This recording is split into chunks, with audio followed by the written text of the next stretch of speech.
Starsky here.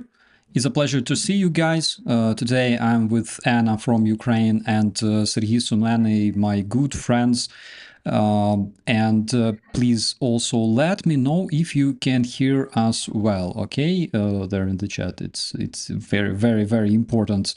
Okay, we have several updates today regarding the Sumy attack and the backfire it caused in Russia, because in response to the Sumy attack, Ukrainian forces conducted targeted drone strikes against Russian military units that were responsible for the Russian terrorist attack on civilians on the Palm Sunday in Sumy.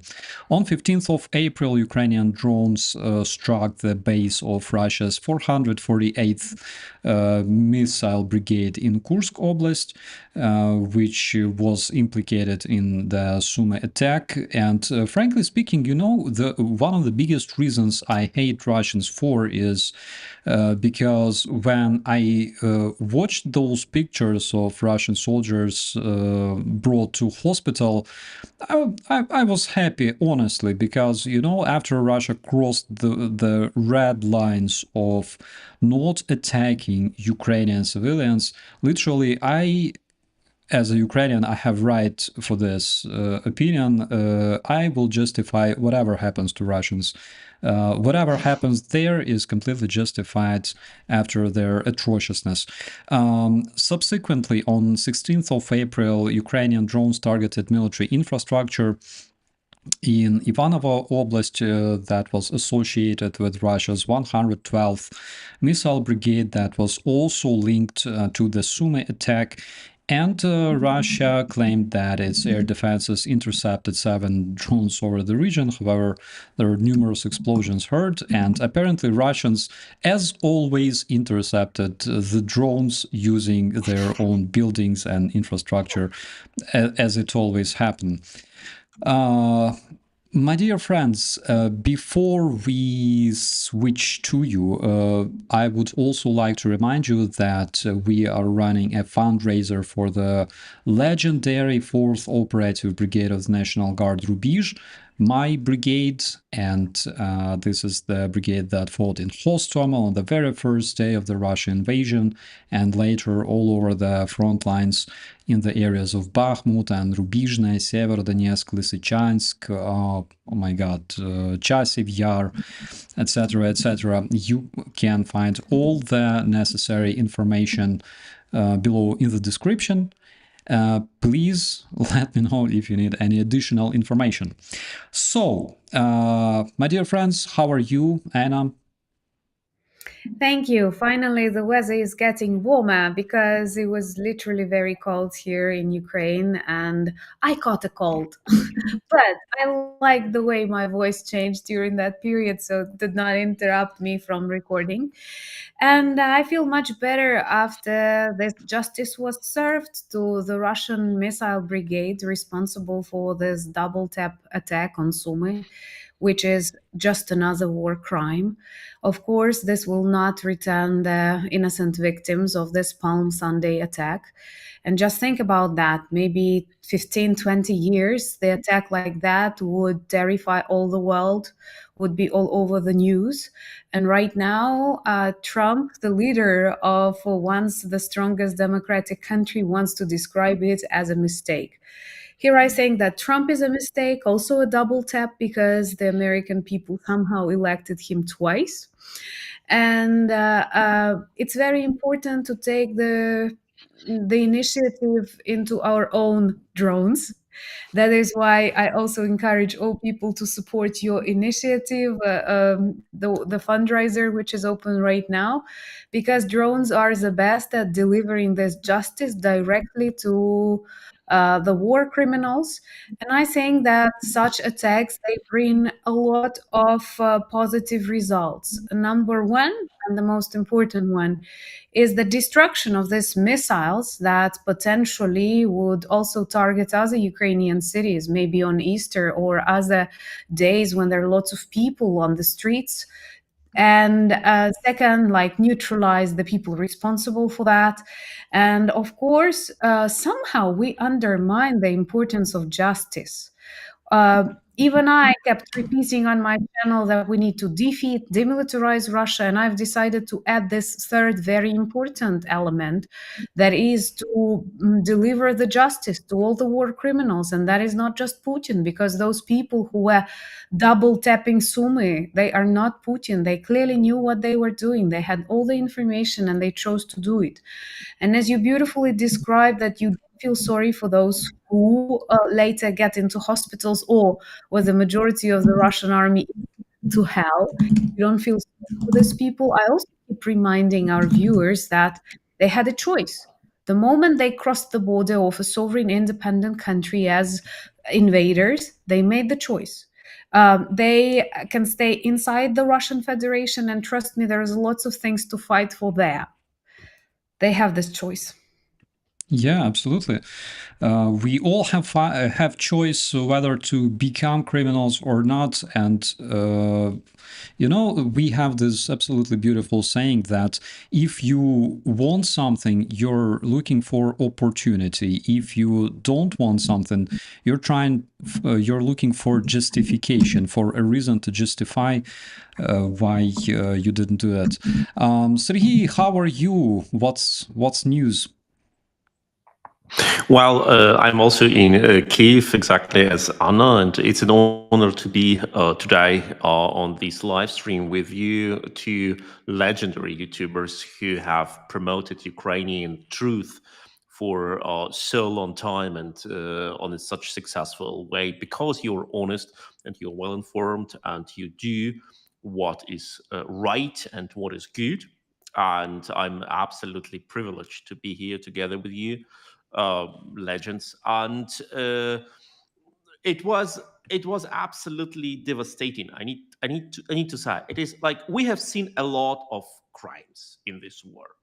We have seen things after which I think each one of us would have said, and we said it to ourselves many times: nothing can shock us anymore.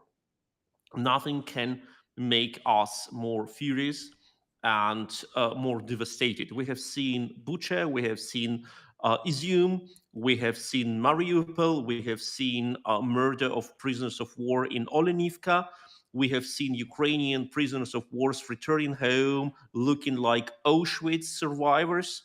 We have read Russian instructions, Russian documents instructing guards to torture prisoners of war and to find most successful ways to impose physical suffering on people. We have seen interviews of Russian commanders openly bragging on conducting medical experiments on prisoners of war until the prisoners of war died. And after all these things, you think nothing can shock you anymore. But still, we're human beings, and each time Russians demonstrate their nature and their, I would say, their pervert love for torturing people, for killing people, for imposing suffering on people, we say once again, how is it possible? And how can the world look at this and do nothing? And Sumy is a city which I personally am connected with. Sumy is, for those who haven't been to Sumy, and I think most of people who watch this channel, you have not been to Sumy. So look, Sumy is maybe one of the smallest Ukrainian capitals of a region. It's only, I would say, 350,000 inhabitants before the full-scale invasion, on the very distant east of Ukraine, pretty badly connected to other cities. Only one train per day, maybe two trains per day. You need to drive 5 hours to reach Sumy. And at the same time, Sumy is marvelous. I've been to Sumy for my first time in 2021. And I came there with my car, carrying a bicycle with me. I always carry a bicycle with me before the war, before the full-scale invasion. And I decided to spend there a holiday, weekend. and to cycle around. And I was absolutely fascinated by Sumy. First of all, despite the fact that it is only 40 kilometers to Russian border, every person I met in Sumy was Ukrainian speaking. And they were smiling. And that is not what you often meet in your life when all people smile. And the city was marvelous with a lot of ancient architecture. In the city center, there is so-called Altanka, a very nice wooden terrace, historical one, with carved wood, with a lot of love, preserved from the 19th century. And I came to Sumy for my first time. It was about like 10:30 p.m. on Saturday. And in the central park of Sumy, there were a lot of young people, like 18, 19, 20. And they were calmly walking around, some with skateboards, some with bicycles, and they were talking. And I told myself, Sergey, it's late evening in a park in a city center, and you witness like 100 of young people, and no one is drunk, no one is shouting, no one is aggressive. Everyone is polite and everyone respects the other people.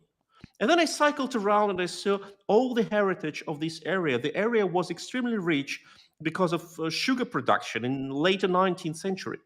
And you cycle around and you see in each village you see a huge church built of bricks, all the houses built of bricks, and see there was a lot of wealth here.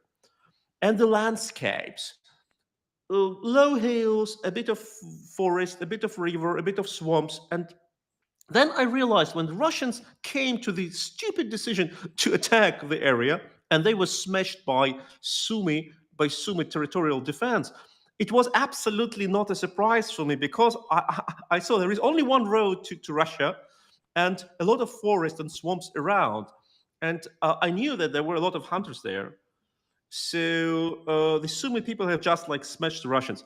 But that is like my personal connection to Sumy, and I have a lot of friends from there. My one of my employees was from Sumy region, and I love Sumy so much. And I was absolutely devastated when the Russians hit Sumy.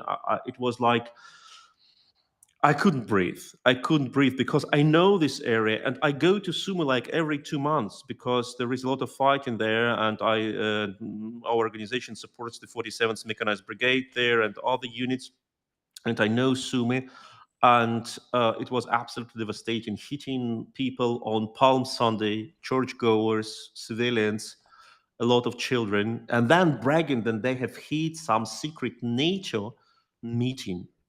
It's a perversion only Russian propaganda is capable of.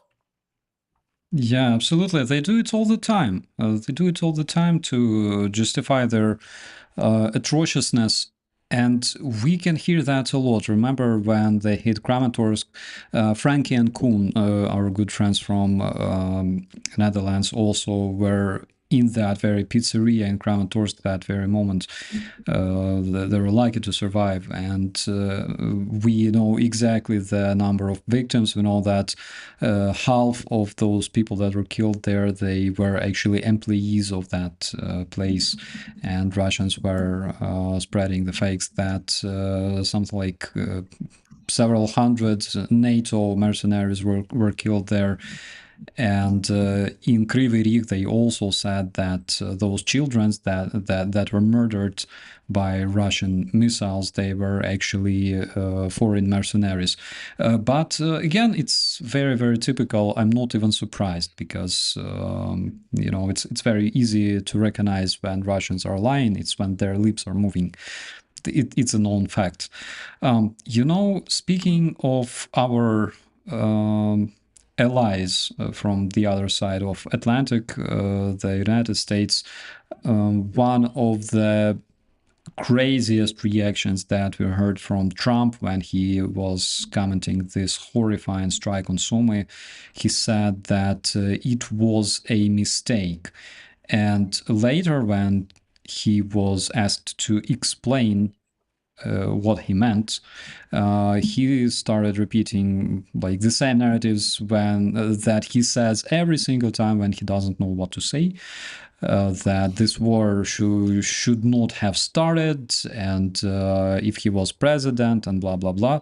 But this time he again called Ukraine an aggressor. He said, if you want to attack a country that is 20 times larger than you, and things like that. First of all, in terms of population, Russia is only 4 times larger than Ukraine. In terms of territory, it's not 20, it's 30.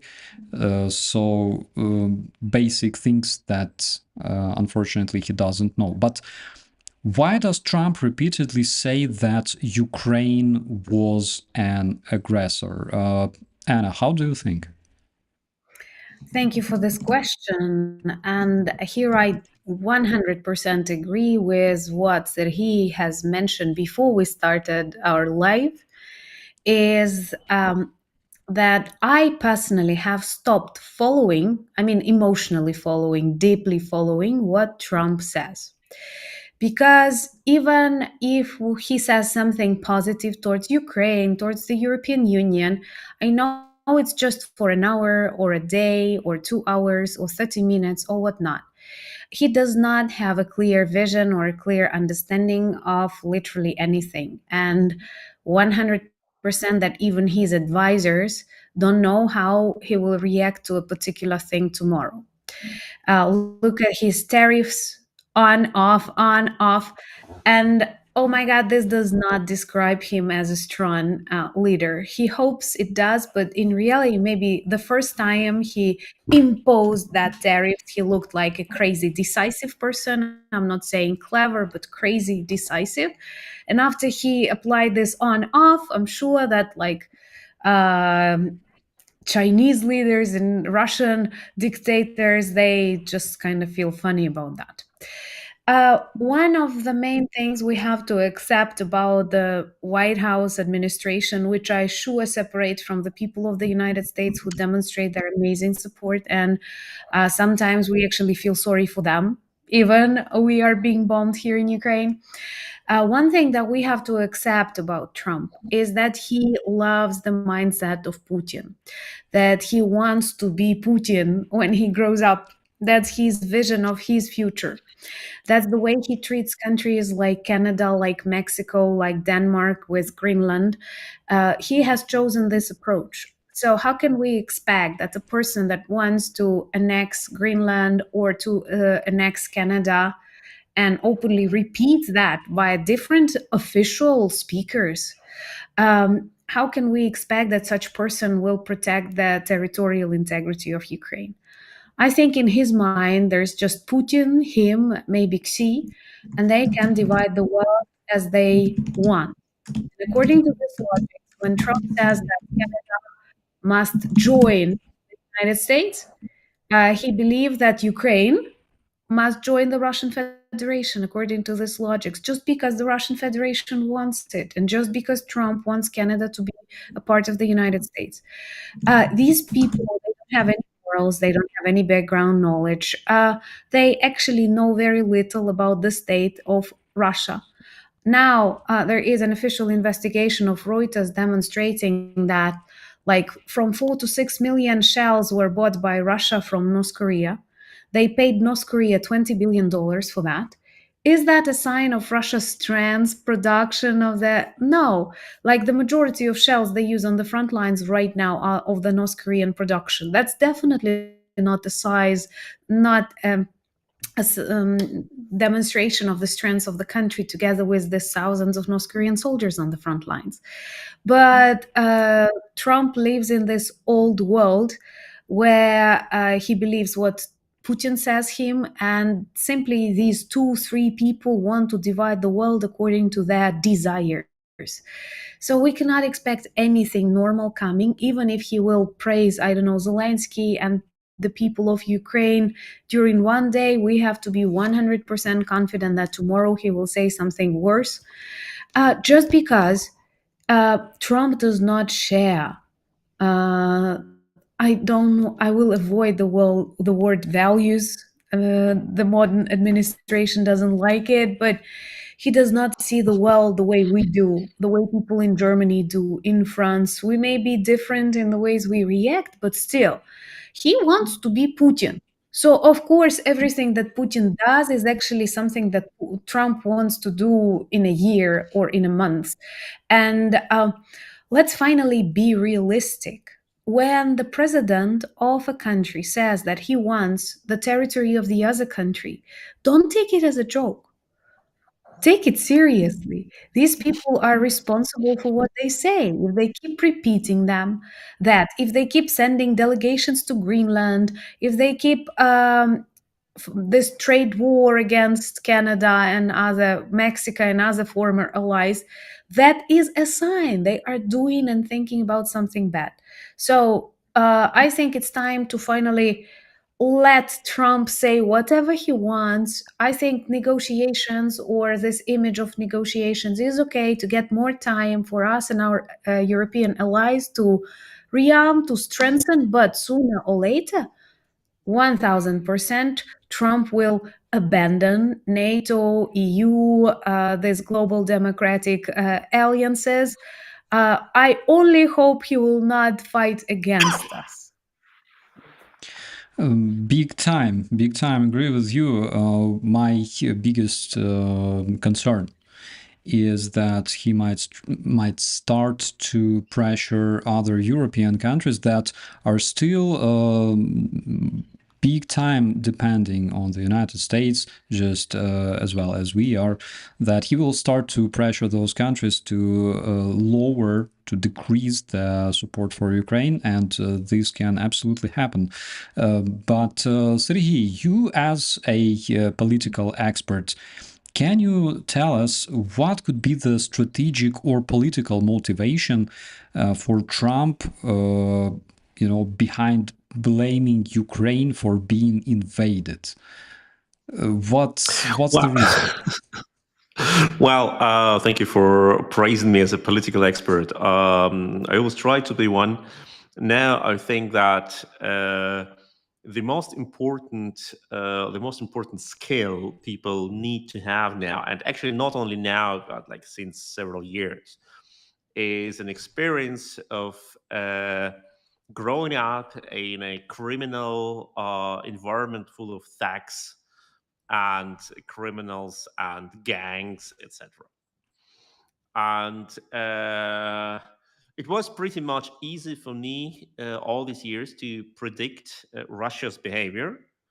Not only because I grew up in territory of Soviet Union, which later turned into Russia, and lived in Russia for a certain amount of years, but also because I grew up in the environment in the 90s, like later 80s, early 90s, when like you literally go to your school in winter or in autumn in your like in your jacket, having an armor like a metal bar in your sleeve. Because when you are like 12, 13, 14, in that environment, you can get encountered by some people who you uh, do not negotiate with. You just need either hate them or run away or give them what they want to have from you. And that helped for me. That helped me a lot to tell what Putin and what Kremlin, what Russia will do, because that is what you know they do. And now I say it is scary that you need such sort of experience and of experience to analyze other people's behavior to get understanding of what Trump's doing. Because what Anna said recently is absolutely 100% true. When a president of a nuclear armed power, of a nuclear armed state, the strongest army in the world, one of the biggest economies in the world, says he wants to get a territory of another independent state, take this seriously. Take this seriously. when he says he would abandon Europe in a case when Putin attacks Europe, takes this seriously. It's exactly when it is not so hard. It was not so hard to analyze Russia's behavior.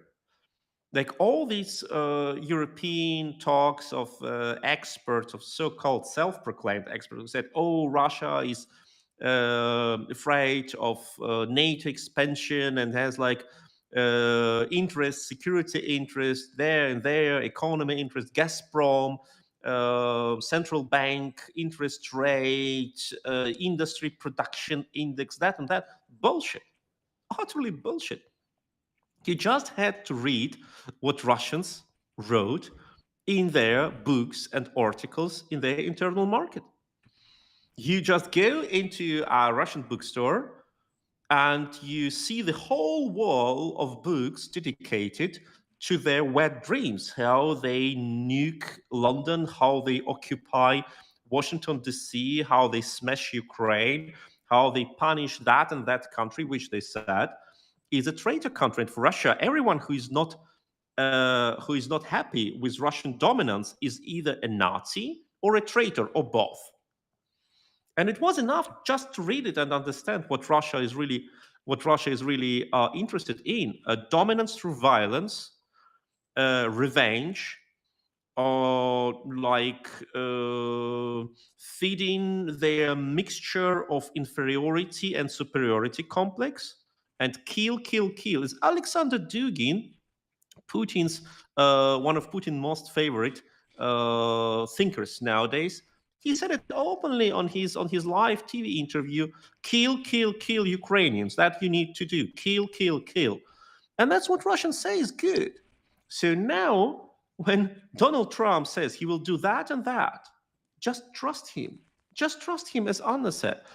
And for me, it's pretty sad to witness that in Europe there were so many years of talk: what we should do, what we should not do, should we trust the United States, should we trust that and that, will Germany jump in when the Baltic states will be attacked, oh, we will not need to do it because these Americans will help us.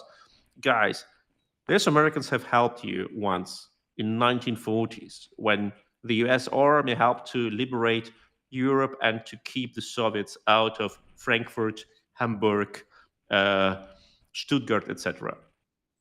The whole story of the U.S.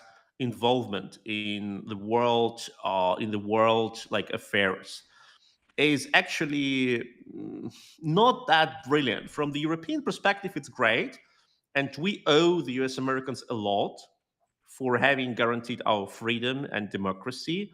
And South Koreans do the same, and Japanese do the same. But except of these three exceptions, there is nothing good in the success story of the US. Like this story of foreign involvements, of foreign activities, is actually a story of huge flops, of failures. Vietnam is a dictatorship now, and people who trusted the US there were betrayed. Afghanistan, the same. Iraq, the same. And I'm not a person who say, yeah, Americans have attacked Iraq without a reason. No, there was a reason, of course. And Saddam was a murderer. He killed like over 1 million people. He earned his death sentence. But what happened after that is a disaster. The whole South America, the attempt to fight communism and communist dictatorships there, turned this continent into the most anti-American continent ever. Like, you just don't describe it as a success. And even with Israel, one of US most valuable allies, just remember how treacherous and double-faced was the US politics towards Israel during the Yom Kippur War, when the US was ready to just sell out Israel, and we're okay with that, with Kissinger foreign policy. And as Israel managed to fight back and to win its freedom and peace, Kissinger said, oh, I didn't mean like that. I was always on your side. Of course you were. Of course you were, the moment when you lobbied for stopping any support for Israel. And that is what we see now. You just accept the fact we are entering the world where each country is responsible for their own security and safety. If you don't have enough weapons, if you don't have enough manpower, if you don't have enough will to fight, you are really in a huge danger, because I'm afraid that no alliances are active anymore, and especially no alliances with the United States. Thank you so much. I completely agree with you. And I have a question for Anna. How might Trump's narratives about the Ukraine being an aggressor, about Ukraine being guilty for being invaded and things like that, how those narratives, in your personal opinion, can influence the US public opinion? I want to be an optimist and to think that even a large percent of those people who voted for Trump feel kind of very, very, very, very disappointed right now. I do think there is a core of his mega audience that cannot change their attitude no matter what. Because you clearly see, even if we don't talk about Ukraine directly, they didn't like war support, they didn't want war, and then they cheer for Greenland annexation, war with Canada. So these people, they don't have an opinion. They simply follow whatever Trump says. And I do believe there is a certain but small percent of people for whom Donald Trump is a cult. Then I think there is a large percent of those who voted Trump because of some different reasons and may feel seriously worried right now. I'm happy to read lots of comments on my channel where people say they are super disappointed. They didn't think it will turn out like that, not just about Ukraine support, but about some internal questions. And I hear from many people in the United States that protests are rising. The thing is that the television does not show that anymore, and that they try to describe it as something positive. So, one part of me believes that hard times for Trump are coming too. I'm sure soon the alliance with Musk will collapse, and maybe more and more people will understand that following Trump's strategy, they can end up in The Hague too.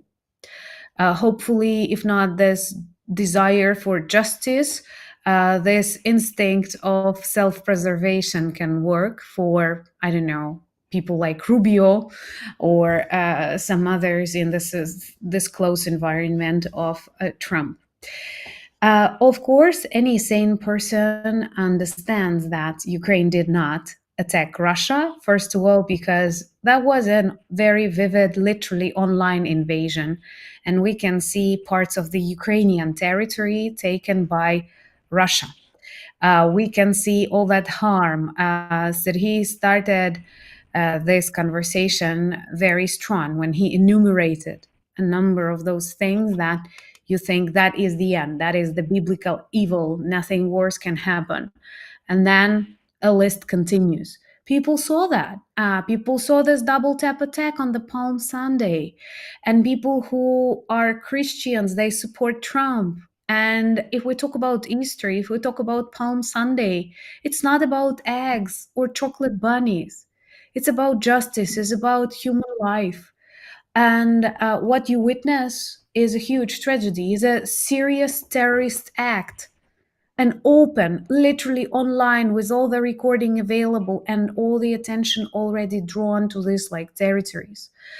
So those who believe what Trump says either are dumb, very dumb, and I'm not sure they can help us anyway, or they choose to believe it. We have to accept that there is a percent of people who think they cannot do anything, and they pretend to hide from the reality, and they choose to believe, like they choose this opportunity, not believing deep in the side, but saying like, well, maybe not everything is that straightforward. And I think that for these people, we should focus on things that are closer for them. And for example, I think that was the strongest part of Zelensky's recent interview in that 60 minutes, that Russia is militarizing itself like crazy. They have 1.5 million army. That is way more than it was at the moment of the full-scale invasion. Ukrainian army is getting stronger, despite all the obstacles, despite we are a way smaller country and so on and so forth. But I'm sure you will agree that in general, when looking at the Ukrainian army, it is stronger than it was in 2004, in 2014. There are lots of developments. And a kind reminder, guys, about your Fundraiser. I feel the most responsible here. Do support, because that's for Andrei's guys, right? If I'm not mistaken. And the skills, the expertise, this field experience, we get that. And lots of those trainers who come to Ukraine to train soldiers now come to learn from the soldiers. Of course, there are some basic standards they introduce them to, and that's great. But there, I think, maybe more that they actually take from our soldiers. But the very similar process, unfortunately, takes place on the Russian side. They also learn from what they are doing. They are also developing new drones, updating their missiles that are more difficult for the interception of Patriots and so on. And do we think they will forget about this experience, lose these opportunities when they witness that, you say people directly, I'm going to annex you, I'm going to attack you, and people are looking for the reasons not to believe you. So they have to understand that this very strong Russian army that can develop if Russia is not defeated, Russia is not demilitarized, justice is not served. So in a couple of years, this will be a great problem. And thinking that the Atlantic Ocean can protect you from that is definitely a mistake, just because everything is so interconnected. Everything, starting from oil prices and finishing with the survival of the planet in general. So I think that literally every sane person understands Russia attacked Ukraine. Those who choose not to understand choose that. And our task is to find a different way to explain to them why it's much better to invest in Ukraine right now so that we defeat Russia here. We didn't want our country to turn in a battlefield. Nobody wanted. We don't have a choice, and we pay the highest price, our lives, our territories. Nobody wants that on their territories, but it will definitely come if Russia is not stopped, and not just stopped, but destroyed here. I agree with you, and there are a lot of, ups and downs. Speaking of international support for Ukraine, but no matter what, there was only one force that would 100% always serve as a security guarantee for Ukraine, and that is Ukrainian defenders, Ukrainian armed forces, Ukrainian National Guard. And speaking of those, I would like to remind you, my dear friends, that we are also running a fundraiser to save the lives of Ukrainian soldiers. And we're speaking about drones that, regardless of their purpose, they only serve one mission, is saving lives of Ukrainian civilians and soldiers. And you may find all the necessary information in the description to this video. It's all there. There is a PayPal link, and there is also a direct transfer link, direct transfer information. Please check it out. And also big thanks to everybody who already donated for my guys. We're speaking about the 4th Operative Brigade of the National Guard, Rubizh, the Hostomel Brigade, where I served, oh my god, how many years? Since 2015 until 2023. Yeah, almost 8 years, which is a lot of time. I never worked anywhere for such a long time, actually. So speaking of people who changed their minds, Sergey, can you talk a bit about Pistorius? What the hell happened? Yeah, I would gladly address it. And you have touched right now the topic of the new German government. And Germany turns with Donald Trump pulling out of this fight, pulling the US out of this fight. Germany turns into one of unwilling leaders of the coalition to support Ukraine. But before we do this, I want to thank you for your mentioning of our donation campaign. You can see behind me there is a flag of the 4th Rubizh Brigade, for which you have served for years and for which we are raising now donation for drones of the Rubizh Brigade. And on another side of me, there is a flag of the 505 Marine Battalion with the description European Resilience.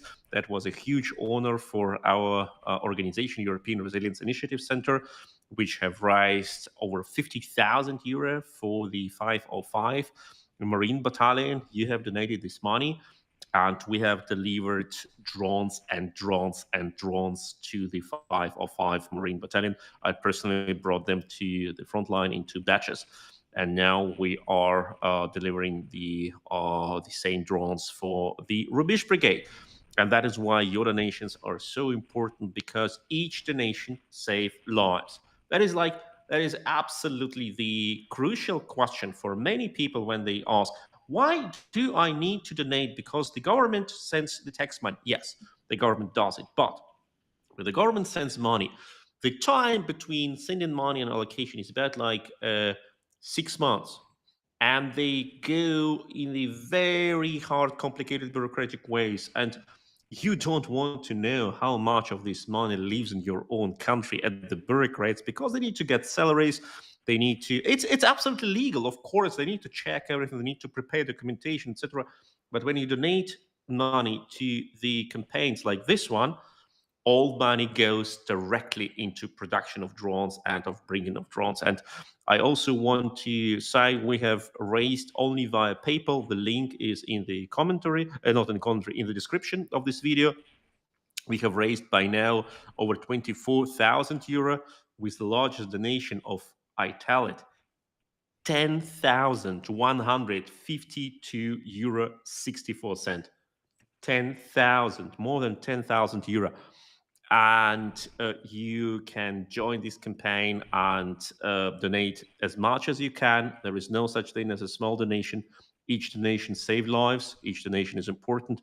And this money will go into Rubizh Brigade, one of the most capable Ukrainian brigades. So sorry for this long advertising of this thing, but I really burned for this thing. And when you start talking with me about drones, you may be sure I will take all the time I have.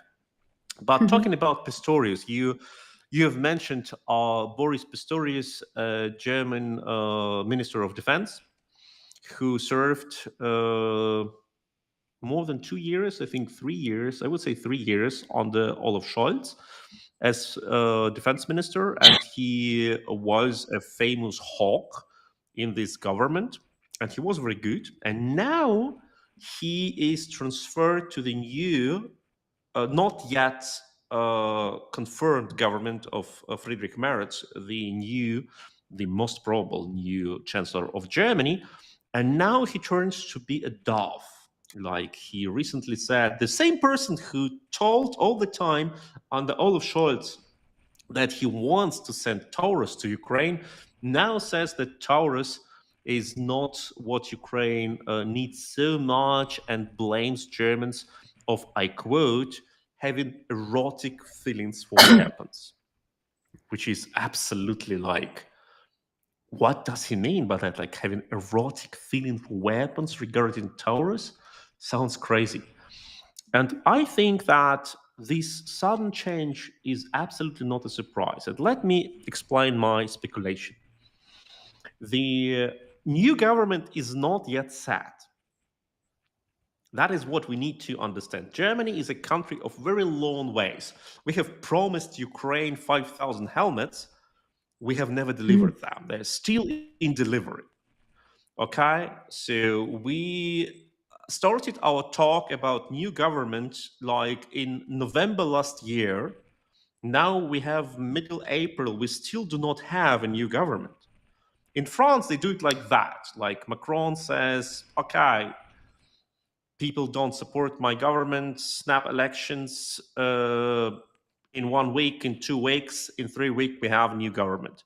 It's not like in Germany. We like processes. We enjoy process more than the result. So the government is not set yet.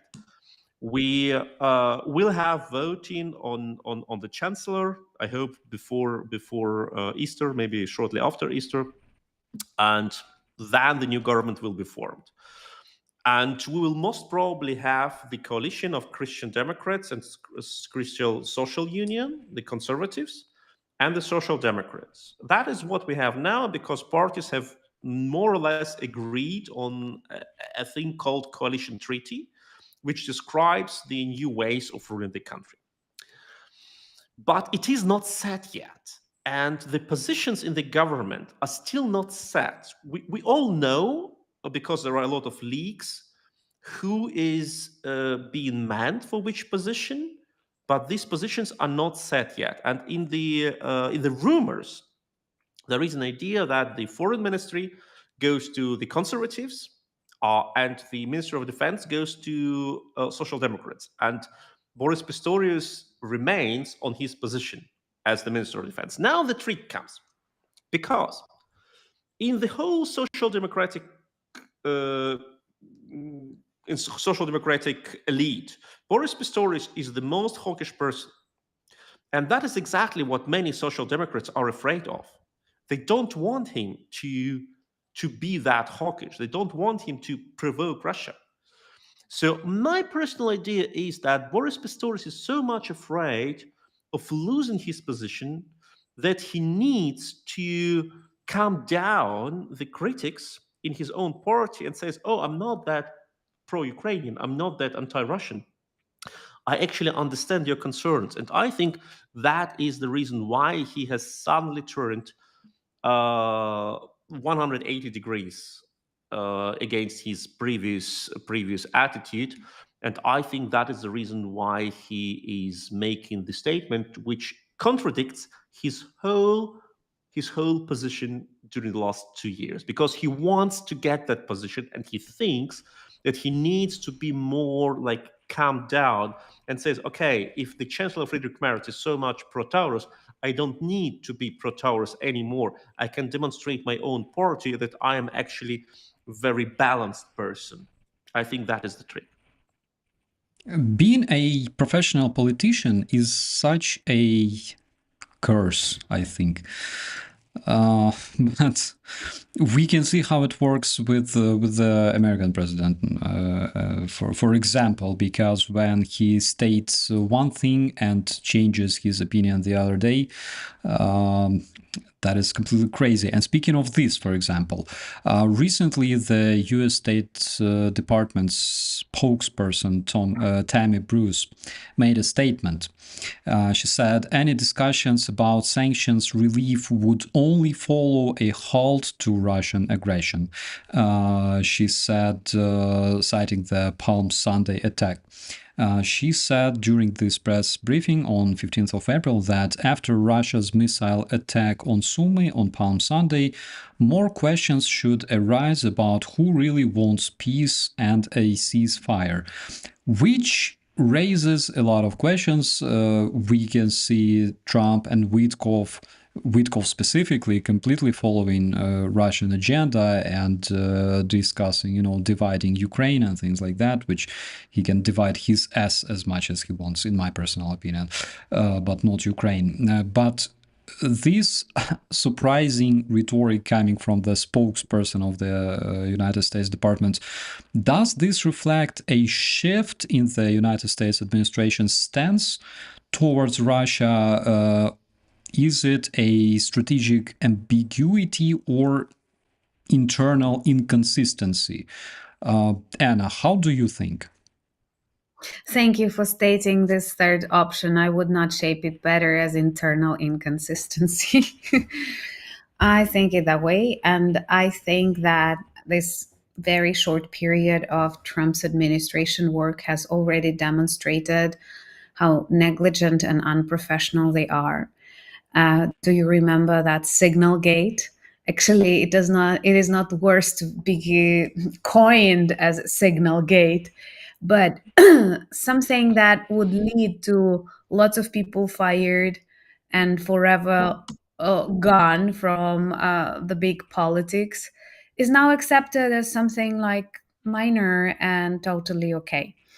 Unfortunately, I think that Trump's administration is not the one for highly qualified moral people to work in.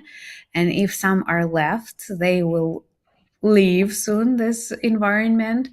And once again, as I have already stated, I don't think there is any way that Trump will abandon his mindset that he shares with Putin. So, no matter what they say, it is just a smokescreen. But in reality, they are looking for the ways to help Russia out. For example, this recent idea that leaked into the news about frozen Russian assets being paid for new Boeings because Russian aviation is collapsing. And if we have this temporary ceasefire, Russia is allowed to get these Boeings for the money that are frozen in the United States. That is an open strategy that Trump wants. That is what he wants to do. All the rest is just a smokescreen. Some people around him genuinely believe they can change something and they are saying it sincerely. They will disappear soon. Others play by this manual of how you act when you are a Trump supporter. And I think that's the only thing. And I have a question to Serhiy. Do you think if Pistorius has changed his opinion so quickly to adapt to the needs of his party and to be reelected, he can change back after he is elected? Yeah, that is the magic trick with the politicians we know. Like, if you look at Trump's own vice president, he used to call Trump the new Adolf Hitler. Yeah. That's what politicians do. They attack each other, then they love each other. But the thing they love most is the power.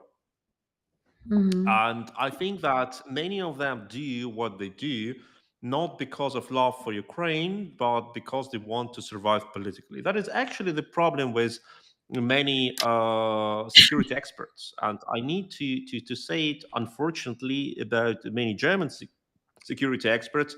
Their sudden love for Ukraine and support for delivery of weapons for Ukraine has appeared very recently, like 2022, 23.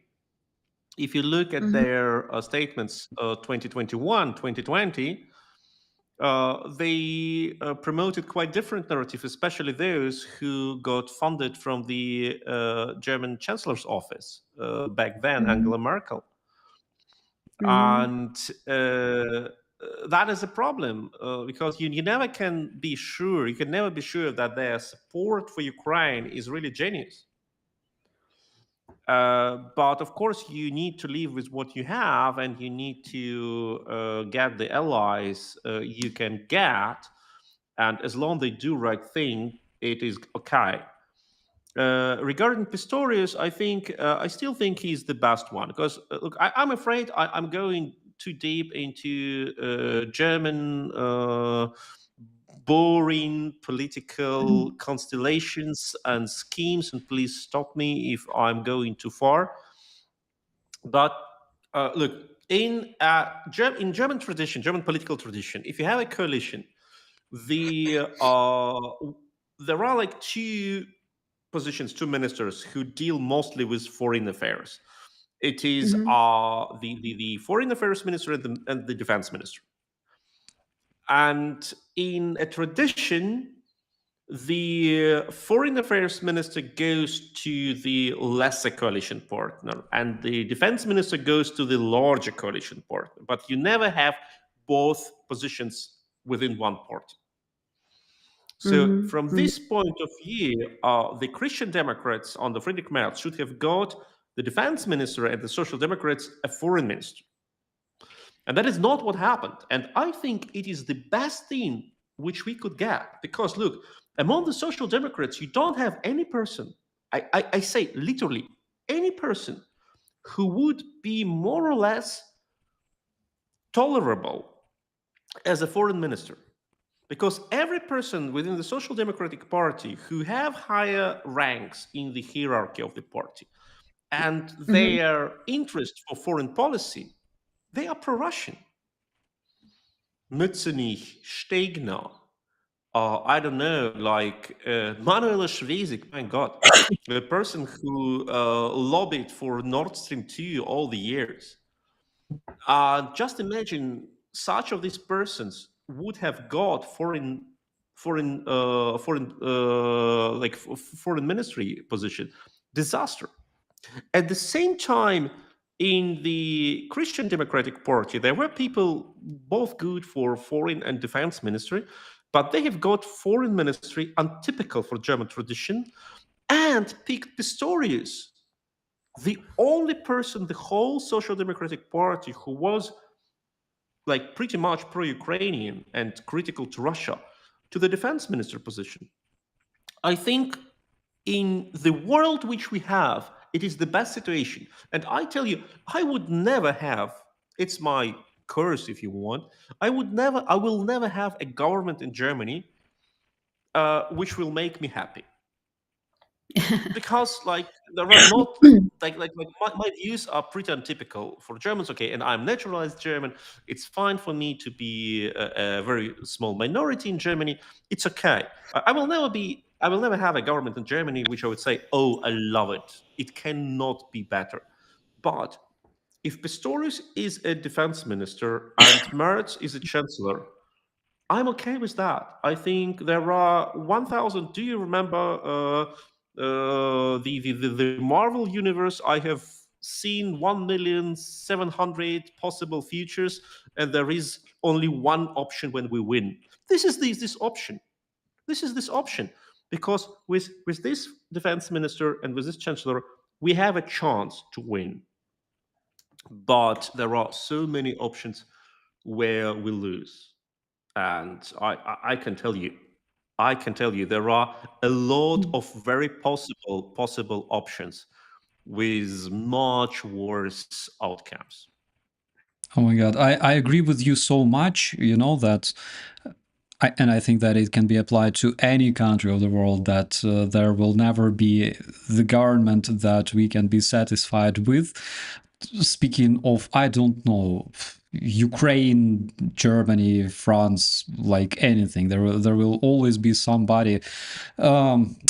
My God, remember, Zelensky was elected in Ukraine, right? 2019, elected by a majority of Ukrainians. Remember, Sivoha in his team. Oh yeah, no, oh my God, I have forgotten. Sivoha. My brain erased. When Ukrainians, remember the name Sivoha, that is literally like, oh my God. Then And Arstovich. the minister for education, you remember him? Oh my God. Then like Bizugla and everybody else. I can tell Yeah, you, that I've is the read one. pain only Ukrainians can understand. I'm afraid I'm not capable of feeling that pain for 100%. But yes, of course, you can always have a worse scenario. The question is how much you can mobilize the allies and how much of freedom of maneuver you have. And I think with this German government, we have pretty much freedom of maneuver. What I think is also important, with Trump's very clear anti-NATO and anti-European and pro-Russian stance, we have a much more motivation within the European elites to finally undertake real steps and to listen to those nations like the Baltic states who were ringing alarm all the time. And now you can see what is happening. Denmark is now sending their troops to Ukraine for training, not for training Ukrainians, but for being trained by Ukrainians. In Germany, we are talking about inviting Ukrainian experts to Germany to train German soldiers in the in usage of drones, and it is what I am urging for since months and months. See, we have a lot of Ukrainian experts in drone warfare. Just bring them to Germany and let them teach the Bundeswehr. And we have other similar steps. I think that this shock of being afraid, what should we do when Russia attacks Europe, attacks NATO in Europe, and the US will be inactive? This shock is so strong because the situation we used to live in for decades and decades, being protected by mighty US American shield, is gone. And it's gone forever. Even if another US president comes to power, I don't think this situation will change soon, because is this idea of being isolated of Europe is so strong in both camps, in the Republican and in Democratic camp. In Republican camp, it is just more bold and vulgar and immoral. But in the Democratic camp, it is hidden, it is camouflaged by all good words by Obama, by Biden, like finding a compromise, drawing red lines in Syria, but never respecting them, starting some sort of reset with Russia. It's actually the same. Like, you don't start a reset with a country which first annexed part of Georgia, then annexed part of Ukraine, and then you start a reset for what? What is your hope? Do you think that when you start reset with them, they will suddenly say, okay, no, we give Crimea back to Ukraine? No, they will say, the West is weak. We have taken Crimea. They have offered us reset. Let's take some more lands. You And get a reset.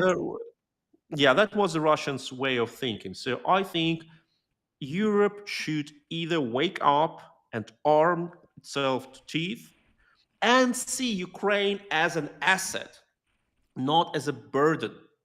I think that is the most important part for many European politicians and for a lot of people in the European public.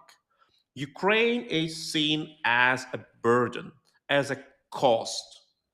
Like, you need to support Ukraine, you need to give Ukraine money for what?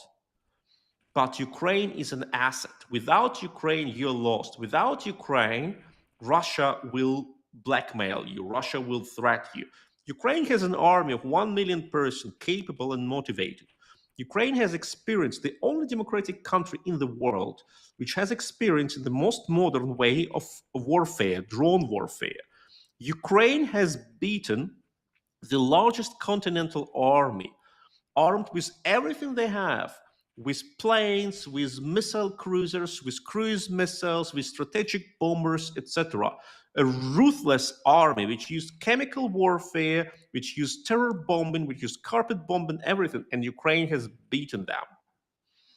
If you think that Ukraine is a burden, okay, good luck with fighting Russia with Bundeswehr. I will not so much enjoy witnessing that.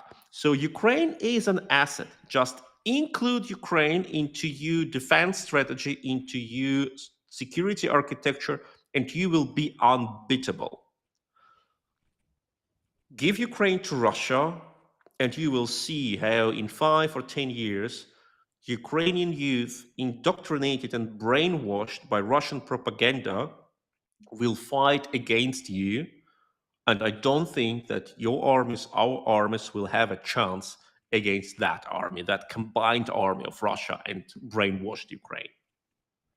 I agree with you, and I want to remind our dear viewers the reason why the Soviet Union was so much feared is because the core of this army consisted of Ukrainian people. Ukrainian people who participated in all sorts of Russia's nefarious activities, unfortunately, and Ukrainian soldiers were also involved because we were occupied. But Ukrainian soldiers were involved into things like Vietnam War. Ukrainian soldiers are known to shoot down quite a few American airplanes there back in those years. Then Prague and everything else.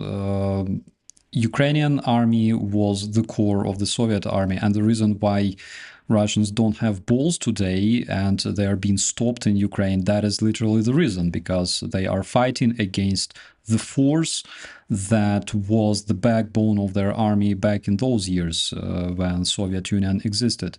And Ukrainian army, oh my god, keeps being eliminated every single year in the Russian narratives by all sorts of experts, starting from Douglas McGregor and ending with, I don't know, Tucker Carlson, but they do it 3 years straight. And one of the biggest things that would surprise them today is that actually Ukrainian army is getting stronger.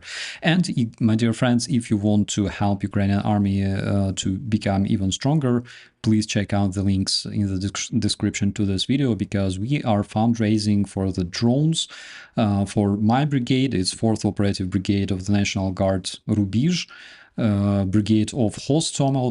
And by the way, before I ask this question to Sergei, I want to ask another important question to Anna. Anna, how do you treat your cold? I treat my cold, well, I do. I drink a lot of warm things and talk not that much, but I think I'm feeling better. But soon I will have to leave you because I have to do my channel work. But I think that it's super important that more and more people switch to this totally different vision of Ukraine. And honestly, I do have this feeling that the shift is happening after the United States openly abandoned former friends and started demonstrating this hostile attitude towards NATO, towards Canada, towards the European Union.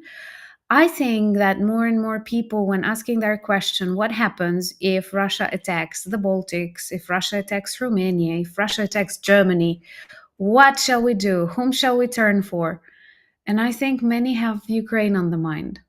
I do think they start to understand that it is either Russian experience or the Ukrainian experience. And I think it's much better to have us on the side of the good, to support us, not to let Russia destroy us, to invest in stronger Ukraine that will keep these borders, this civilizational borders stronger, and not to reboot these relationships between, the United States and Russia. I think once and forever, it's time to understand that no, Russia is not Europe. Russia is not Europe. Russia does not share any Western values. It's not the country you can live with. And one of the greatest geopolitical mistakes that Donald Trump does right now, together with his JD Vance and so on, when he believes that he can, for example, distract China from the support of Russia and, I don't know, break the alliance between, because well, first of all, we can focus on the surface things, like both countries had communist past, both countries have very strong authoritarian roots, that's typical for their cultures and so on. But I totally agree, Portnikov seems to say it all the time, that Russia's and China's ideology is based on anti-Americanism. It's not about like friendship, so it's based on anti-Americanism. And by deleting the United States from Europe, from the world as a global power, this will be a very bad experience for the people of the United States, first of all. Yeah, thank you so much. Please let us know if you have some more time to spend with us and our amazing community. That question to Sergei or to me? To you. Well, if it's just a little bit, because I do have to work on my blog too. Okay, you know what? I think it's a good opportunity to say thank you big time. We won't keep you occupied with us anymore because you have your own channel. I feel like stealing time from your channel, to benefit our great cause. Thank No, you so. that cause is the greatest of all possible, and I think that once that he started reading the updates, it was so great. Maybe we should like remind people to support it again, and like drones are the best deliverers of the justice. Yeah, I agree with you. Dear Anna, thank you so much. We'll see you very, very soon because tomorrow I really hope we will make some very, very interesting announcement together Is it with. coming tomorrow? I, Let's I keep the really, intrigue. yeah, I really hope so. Thank you so much. Be safe, treat your cold, and recover as soon as possible. Thank you so much. Bye bye. Take care, Anna. Thank you so much, and gute Besserung, as people say in Germany. Danke sehr. Fast recovery. Genau. Danke sehr. So here, I love your photo with Pechorichka on the background. Oh, thank you. It was Christmas. It was Christmas last year, Christmas 24, and You wanted something I brought special. German marzipan to Kursk region. Thank you. Okay, go shopping to more Russian cities on the Ukrainian tanks. No, I brought it there because they don't sell it in Suja. So I brought German marzipan to the soldiers of the Ukrainian army to celebrate Christmas 24. It was a very moving trip there. Thank you. That's really moving. Thank you so much and good luck. Thank you. Thank you so Thank much. you. Be safe. Okay, Sergey, we have a question. Speaking of our fundraiser, can we see what kind of drones are we talking about? Can you talk a bit more about those, because you are the person who physically delivers the drones to the Ukrainian units? Yeah, of course. So first of all, we need to say that drones are absolutely crucial for the Ukrainians, for the Russians also, but that's another part of the story, said one. So I personally wish the Russians to have the worst drones one can build, and I have seen a lot of Russian drones. They are many of them of a shitty quality, but unfortunately they have a lot of them, and even if they have shitty drones, they have pretty much of them. They can use them, and of course, they have also good drones, which makes so many problems. And I have in the units we support, we all the time have losses through the Russian drones, and that is absolutely devastating. That's very sad. So when we talk about our drones, which we support, which we send to the brigades, including the 4th Rubizh Brigade, that are the drones which these people want to have.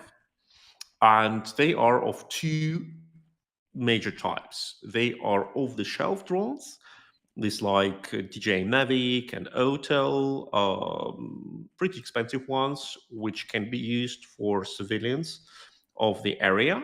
They can be equipped with daylight cameras or with or with night time cameras, night vision cameras, or FPV drones. FPV drones are those which can be guided by people using these goggles. So when the pilot wears these goggles, and the pilot sees literally what the drone sees. That's why the drone is called FPV, first person view drone. And we deliver the units with the drones they want to have. And now it comes to a very technical part, but which I personally love so much because I do the drones since like almost 3 years, and it is a fascinating area. I never thought I would ever do anything with that because I was educated as a journalist and as a political scientist and as a lawyer, and like none of these three destinations of your life ends with drones. My life ended with drones. not in a literal way, I hope. So what we do, the unit can use an FPV drone for whatever they want. They can equip it with the equipment they think is needed, and it can be everything. And the idea is that your drone flies where the Russians use their electronic warfare. And what is electronic warfare? A drone, when you fly a drone transmits a signal, video signal, what the drone sees. So the pilot sees what the drone sees.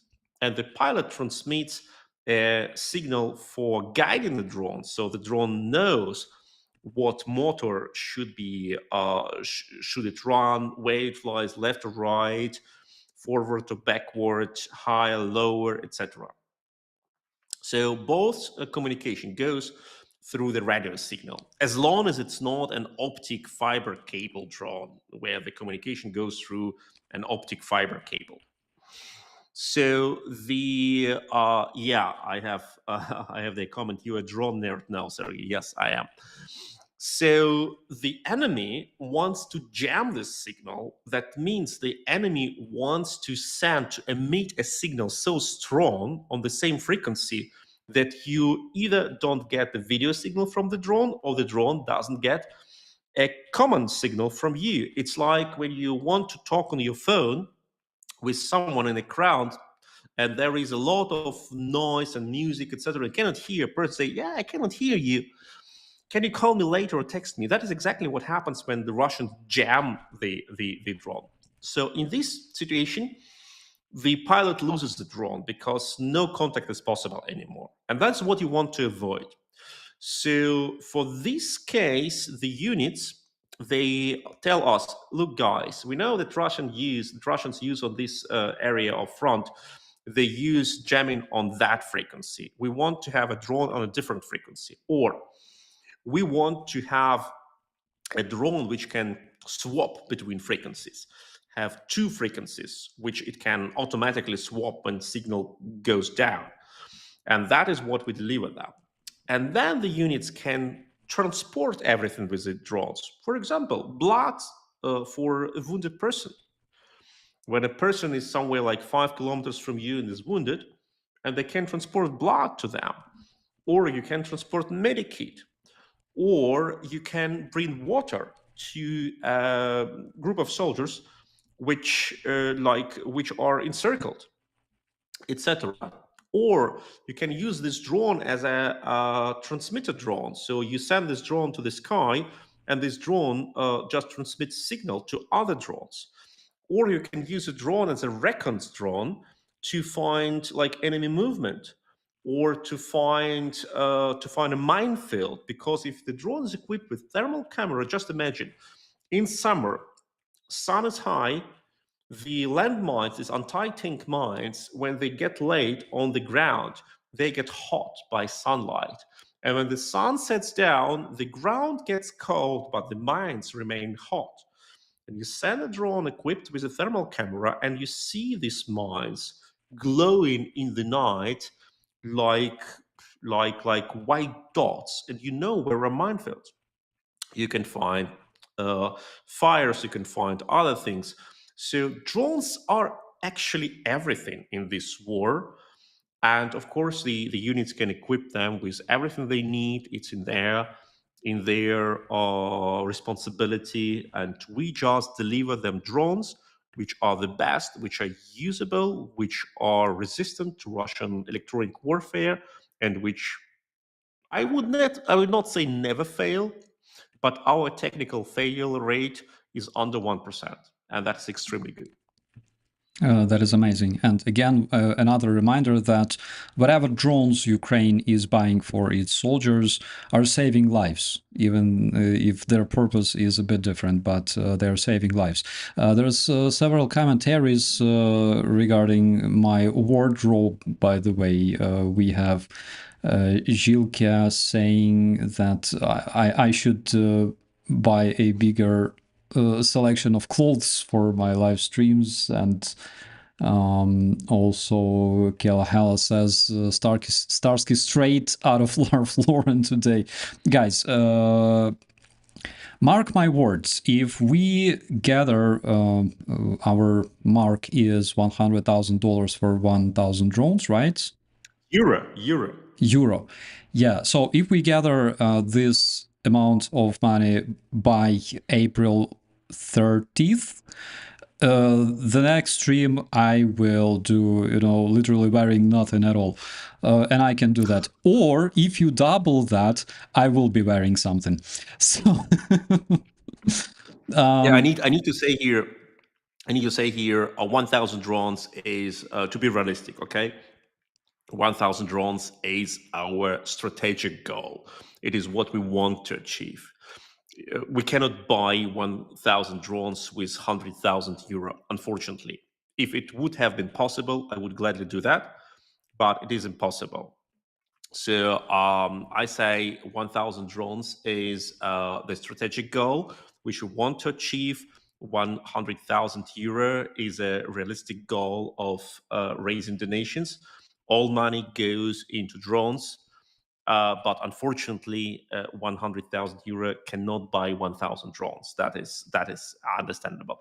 But now we have like 24,535 euro raised via PayPal. We have several thousand euro on the bank account. I cannot say now more precise, but I think that we have like 5,000-6,000 euro on the bank account. So 30,000, that is what we have. And that is already a sum where we can store purchasing equipment and parts in a large scale. And like in any production, when you purchase spare parts in a bulk, like in large scale, they're getting cheaper. So the more you donate, the more drones buys 1 euro you have donated. That is understandable. And of course, we will, as soon as the first batch of drones will be delivered to Rubizh Brigade, I will deliver it personally, and you will have very nice videos with greetings to each donor. And Starsky, I hope we will have maybe some video with Maxim Proskurov, senior lieutenant from the 4th Brigade, who is actually a mastermind behind this campaign, who said we need these drones. And we will report on details about this drones delivery. Yeah, absolutely. I think that if this dynamic is preserved, because we had this absolutely amazing donation of 10,000 euro coming from Germany, by the way, as far as I know. If this dynamic is preserved, I think that I will have a naked stream for real next month. Yeah. And the reason I'm wearing these clothes, like civilian clothes, is literally because I'm a humble civilian body, humble civilian man with a perfect body underneath. Yeah, but look, we have now a question from a person who is a longtime supporter of our European Resilience channel and a donor, Cyrilla von Sintra. And this person from Germany asks, kann man auf die Drohnen auch eine Nachricht schreiben lassen, which is translated into English, can you also have a message written on the drones? And I tell you yes. We can have it. And you can just like message donations at european-resilience.org or whatever. Like you can message me on Twitter, Somleni, and we can discuss this. And for sure, you can have your personal drone. Yes, you can have your personal drone. It is everything possible, and you can have it, of course. Absolutely. And of course, there will be, I hope there will be from the guys from the 4th Brigade, we will have also souvenirs like patches and other signs of gratitude for your donations, of course. Absolutely. I think it's a great idea because there's a lot of things that our viewers want to say to the Russian terrorists, I believe, and it's not surprising. Returning to this topic about the statement made by the spokesperson of the US State Department. How do you think, how will Russian terrorists react to such statement? Will it force them to escalate or pause their strikes on civilians, or will it have any reaction whatsoever? Well, that's a good question. I think that the Russians live, that is, as far as I understand their mentality, they live in a very interesting world.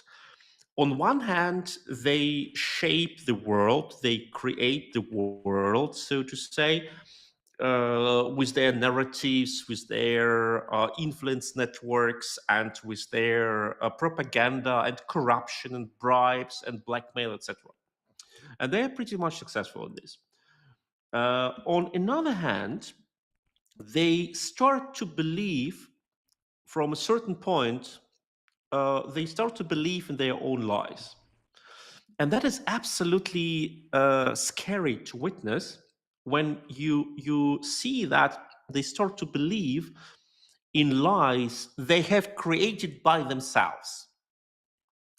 So when the US, and I think they think that they have totally captured the US, and that the US government, Trump administration, is now their loyal servant. When they see that this administration has still a certain autonomy in the movements and they can strike back, I think it's shocking for them, and they try to understand what is going on here. And I don't know how they will react. I don't know. But I think that it scares them much. And I think if there will be more of these movements from the Trump side, and I hope there will be, because despite all the control, effective control, which Putin demonstrates towards Trump, Trump remains the president of the most powerful country in the world. And he can emancipate from Putin anytime if he wants. And I still hope that there will be a moment when Trump, a person with a huge ego, I think if Trump is superior to the world in any characteristics, his ego is that characteristic. He's the most egomaniac person in the world, and I can give him this title easily. So when he will see that Putin, or the Kremlin, we don't know if Putin is alive. Recently, there were reports that Kremlin uses deepfake, showing Putin in a video conference where we can clearly see the signs of digital manipulation of Putin's image. If the Kremlin, if Russia tricks Trump or like makes fun of him, like promising him one thing and doing a different thing, the retaliation can happen. Just exactly as Anna said before, the price of this retaliation, of coming to this retaliation, will be too high. I agree. I have a rather strange and probably a bit direct question. Do you think Trump roots for Russia?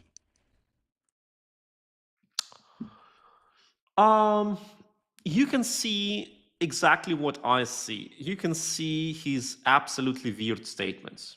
You can see his acts. He's blaming Ukraine for being aggressor. He's blaming Zelensky of having wanted this war.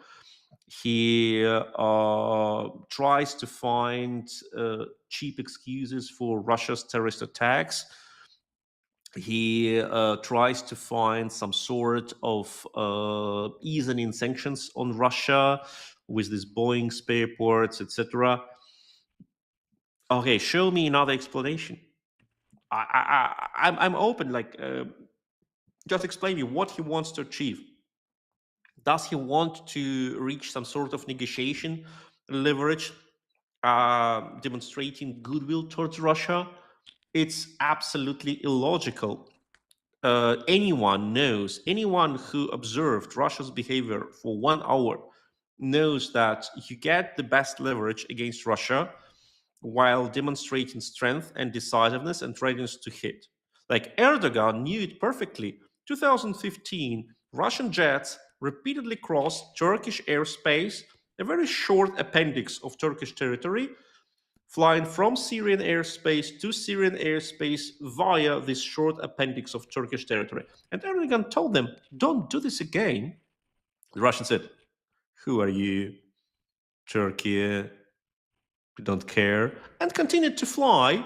So next day, 2 Russian jets have been downed by Turkish air defense. Pilots have been killed. Russia said, oops, oh, maybe we should sanction Turkish tomatoes. Maybe we should not.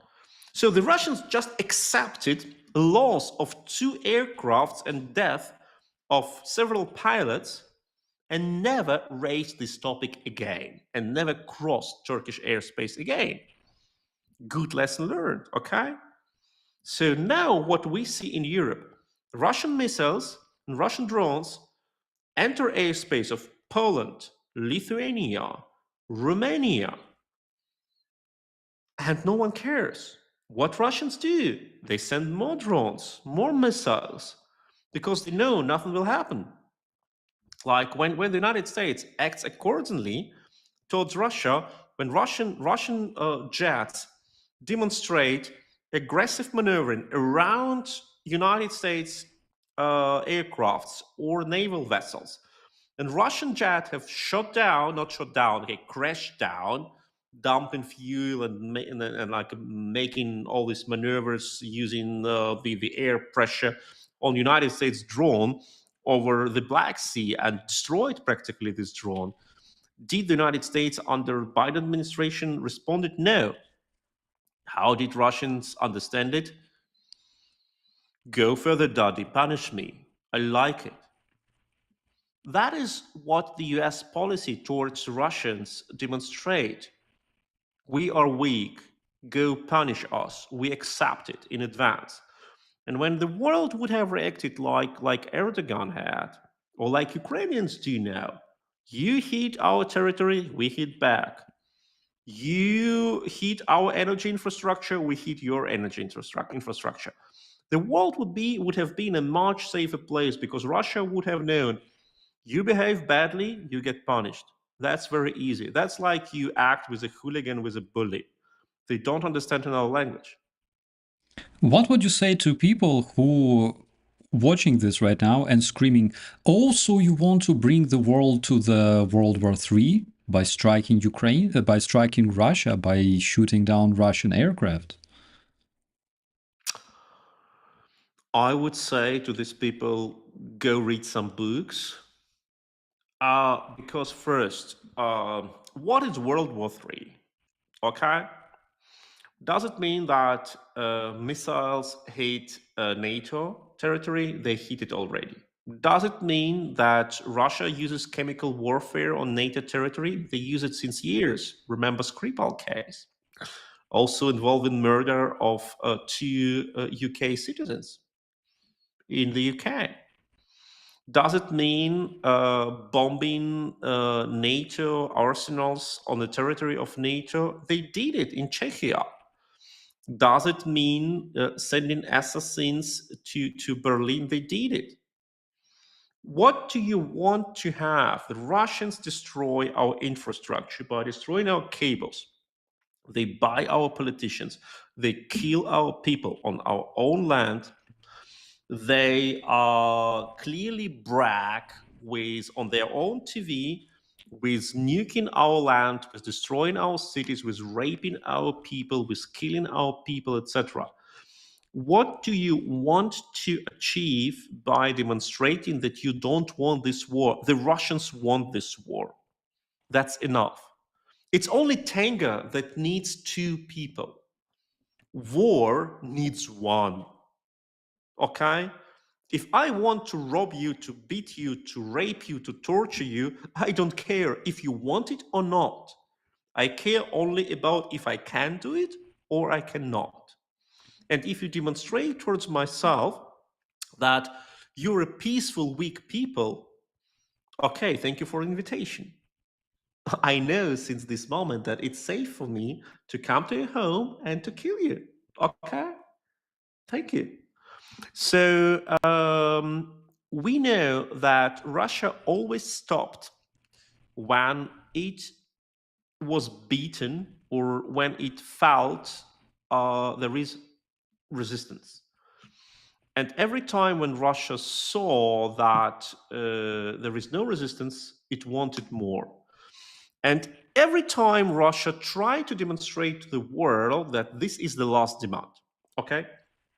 So they said, we take only South Ossetia and that's enough. We take only Crimea and that's enough. We take only Donetsk and Luhansk partly and that's enough. Now they say they want to have only 5 regions of Ukraine and that will be enough. Okay, in 5 years, in 2 years, there will be the whole Ukraine. There will be maybe Lithuania, Latvia, Estonia. What will stop them? Like logically, they have learned that they can just take what they want and then claim it's the last thing, and they will be like rewarded for that. The next time they will take more and more and more, and every time they say, if you resist, we have nukes, and you're afraid of nukes, so you just accept that. That's a very simple game. And once again, there is no case when Russia got punished in response and Russia really retaliated. Erdogan shot 2 Russian planes, no retaliation. Ukraine hit Moscow with drones, no retaliation. Ukraine hit oil refineries, no retaliation. Ukraine destroyed Russian cruise missile Moskva. Biden was shocked. They were furious. They said, what do these Ukrainians allow to do this with World War III? Nothing. Ukraine bombed many times nuclear air bases of Russian strategic air force. Nothing happened. I tell you, you can literally carpet bomb Moscow and you will see next morning there will be nothing, just the opposite. Lavrov will crawl to the Washington DC and ask for peace, saying, okay, there was a misunderstanding, maybe we can discuss this. That is the psychology of a thug. Every time you want to be polite to a thug understands that they can take whatever they want. Every time you hit a thug, the thug thinks, okay, this is a strong person, now we need to talk. And that's exactly what it is about. I agree with you, and I want to again remind our viewers that Russia is basically the country that invented gopniks, and that is literally the gopnik mentality that if you show weakness, they will use it, they will exploit it, but if you punch back, they will never touch you again. Because one way or another, there was another very good commentary from a viewer that Russia weaponizes fear, trying to convince everybody that Russians will do anything to reach their goal. Absolutely. And the reality is that they will not. Why? Because they want to live like any other creature on this planet. Russians want to live. Putin wants to live. He wants to have good life. He doesn't want Moscow to be destroyed in the nuclear fire. His oligarchs want to have good life. They also don't want to see their villas destroyed in the nuclear fire. That's why they will never commit nuclear apocalypse, because they want to live and they want to live good. They want to have a wealthy and good life. And the same with mentality of Putin, because Putin, again, Sergei, correct me if I'm wrong, but Putin comes from a KGB background that is tightly connected to the bandit culture, basically, because both cultures, the KGB and mafia, were intertwined, and there still are.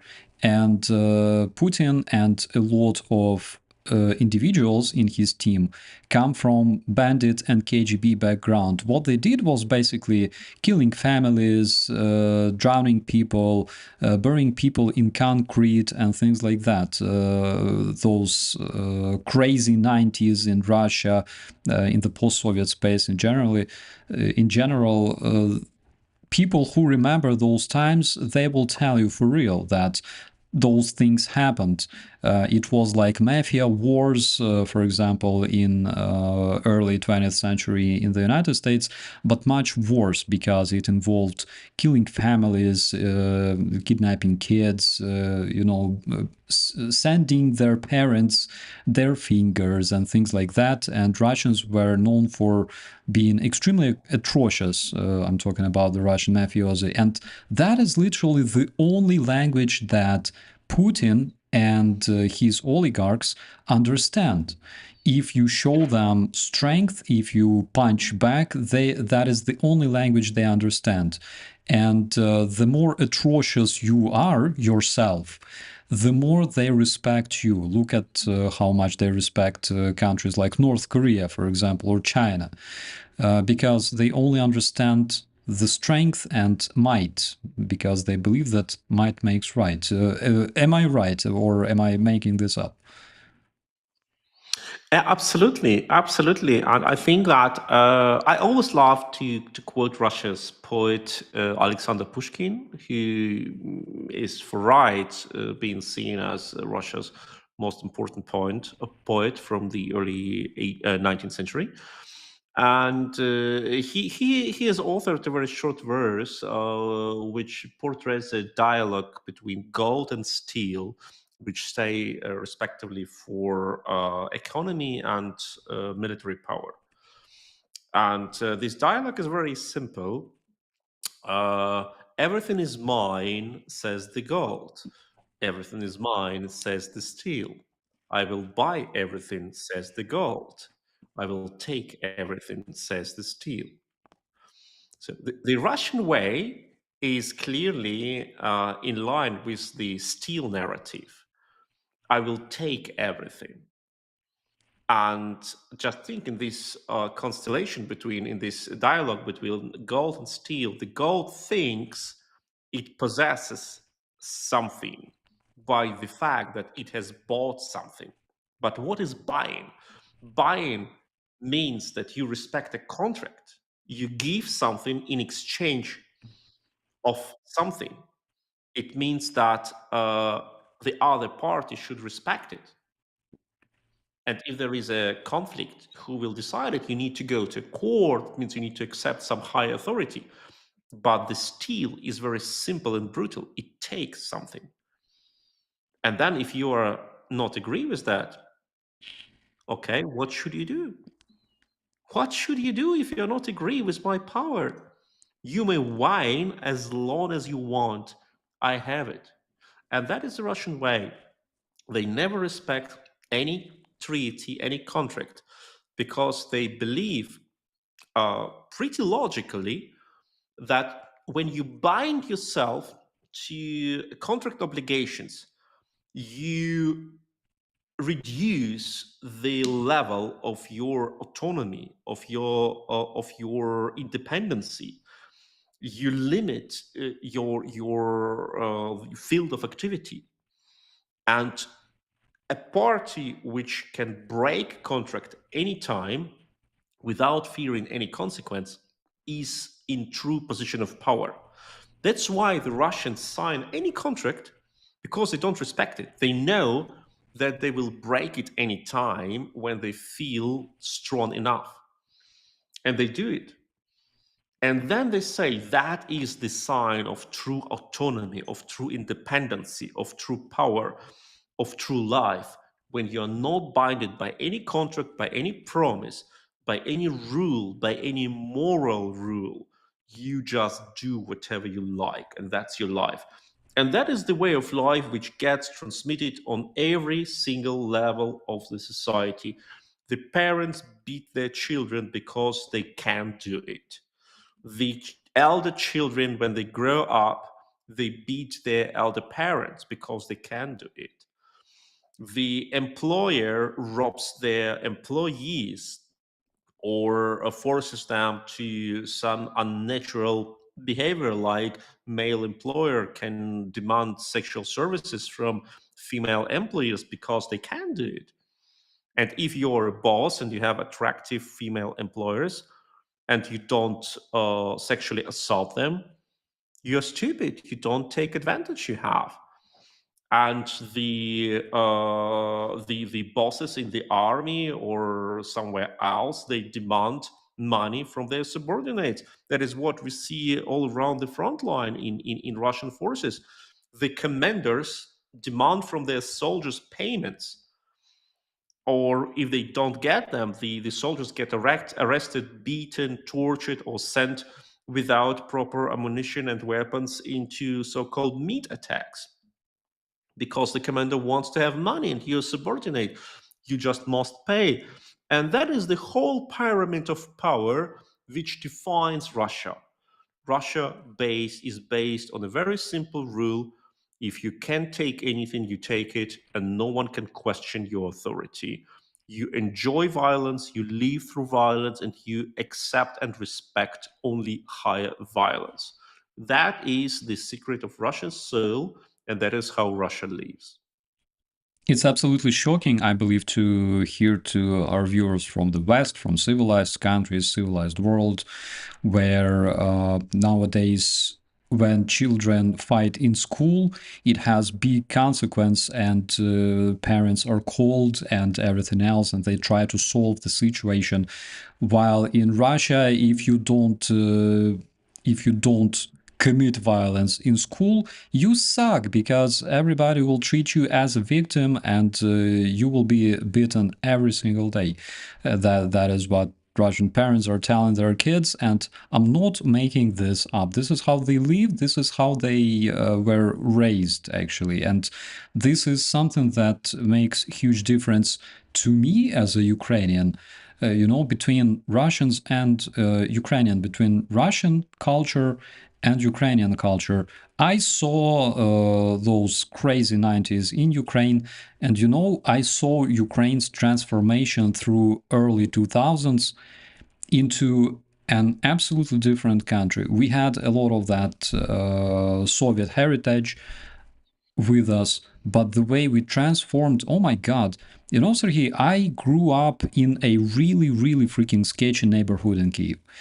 And what you're talking about, going to school with some kind of tool to protect yourself, I know what you're saying, because in my neighborhood I had a lot of gopniks and things like that, but today you go out and you don't see them at all. They disappeared around mid 2000s. I know that a bunch of them. You know what has shocked me in Ukraine when I came here? And I came to Ukraine in 2015. And I lived here 2015 until 2021. Then I went back to Berlin, and I came back now to Kyiv, where I live again. And the most stunning thing for me was that people don't swear on the streets. They don't use bad language. And the most troubling expression when you hear that from a stranger, you know you're really in trouble, because that's a real sign of a conflict. When you hear the word "shanovny," which is literally a respectful person or honored person. When you hear this, hey, honored person, that's really okay, you are really now in a verbal fight. And if you think about it carefully, the Ukrainians, even when they go into a very clear conflict, verbal conflict with another person, they address the opponent as a honorable person. While when you go into a verbal fight in English speaking or German speaking, or I don't even mention Russian speaking area, the words will be quite different, quite different. And that is when I realized, okay, Ukraine is really a different country, a really different country. I can confirm that. I'm not sure about the verbal fights in Russia, for example. I think you have much bigger experience than me. But in Ukraine, when I served in Ukrainian police in 2015, I literally, whenever we had a situation, I would literally always, and my guys as well, we would always call somebody shanovny, like respectable. Hey, respectable person, can you please, stop screaming, or stop cursing? We did it all the time. It was like the way to address people in case, there is some kind of situation. Shanonly, we used it all, like, oh my God, as much as I remember myself. That is exactly what I mean. And when I realized, okay, they use shanovny as the top level of verbal aggression, which is literally a respectful person or honorable person, that is really something different. Yeah, we have Brandon Mitchell in the chat, by the way. Hello, my brother. It's so cool to see you. Dear friends, please check out Brandon's latest video about drones because it's really, really important. He's helping our guys as well. I'm saying our guys, meaning Ukrainian defenders, but today we also, and it's another reminder, we have a fundraiser for the 4th Operative Brigade of the National Guard, my brigade, the glorious Rubizh Brigade of Hostomel. Please check out the link in the description to donate via PayPal. And also there is all information if you want to donate through direct transfer. It's also there. Thank you so much to everybody who donated, who participated in this fundraiser. Also, Brandon Mitchell, bro, I'm not sure if you watched this stream, but I promised that if by the end of this month we gather all the sum, next stream I will do naked, showing my heroic and perfect torso on public. And if you don't want to see this happening, you can double this sum, and it won't happen. We all have time, like for Operator Starsky to let him go to gym to train or to get like a muscular body before we reach the goal, and the drones go for the 4th Brigade Rubizh of the National Guard, and Operator Starsky will fulfill his promise to do it. But I see here in the chat people from Australia have joined the chat. So it's morning in Australia already. Welcome, Australia. And don't forget to donate for Ukrainian drones for the 4th Rubizh Brigade. The link is in description. Also bank details. And I was really impressed when Australia, a country which is literally on another side of the globe, has donated so many great things for the Ukrainian army, the Bushmaster, armored infantry vehicles and other equipment, helicopters. And then I think it is really a global fight against the evil. And I know that while we in Germany or in Europe, while we understand that if Ukraine fails, Russia will come to our homes and we will be unprotected, then I think the Australians also understand when Russia gets rewarded for this aggression, other regimes will see it as an invitation. And China is the first one who learns from that and thinks, is it worth to attack Taiwan? Or maybe expand southwards to Oceania, to like all the countries in the south, and maybe increase pressure on Australia. So this war is not about Ukraine. This war is about the whole world security architecture. If it is okay to attack a neighbor, if it is rewarded to violate international law, if you can get away with genocide, like no genocide after World War II got unpunished. If Russia now breaks this rule, and get rewarded for genocide. We all know how many wannabe world dictators are there around. Iran, North Korea, China. Now I'm afraid to say Donald Trump. They all look at the situation and see if it is worth violating international law. And if Russia don't get punished and don't get pushed back, all of these dictators will just say, okay, it's our time now, and God help us. I agree with you, and you mentioned Donald Trump again in the stream.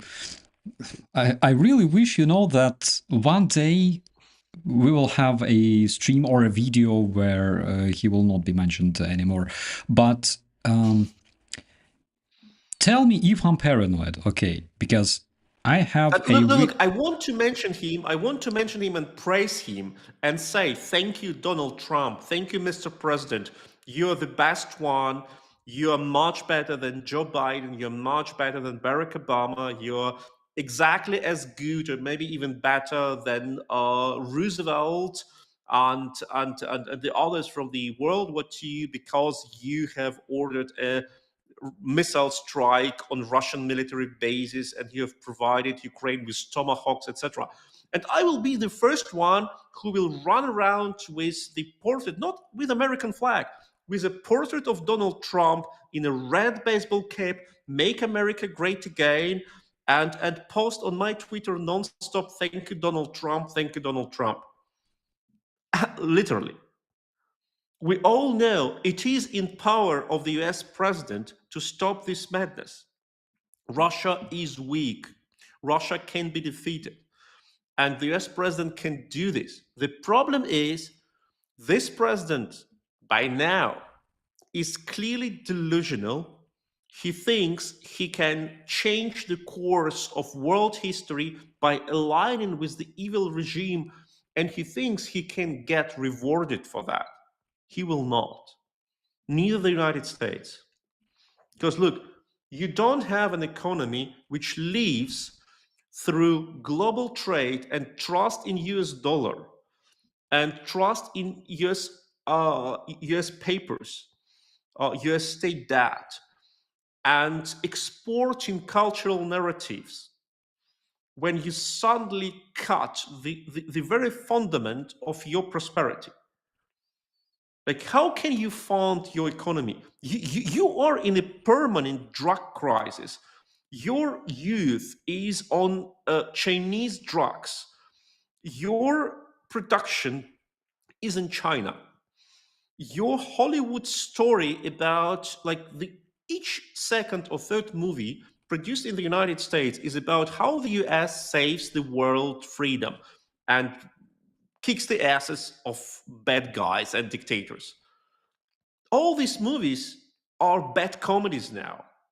When you turn on the Independence Day movie with the United States president holding a speech about freedom and humanity and crushing invaders, it looks like a bad comedy. Okay, it was very very much I would say propaganda-like back then, but now it looks like a bad comedy.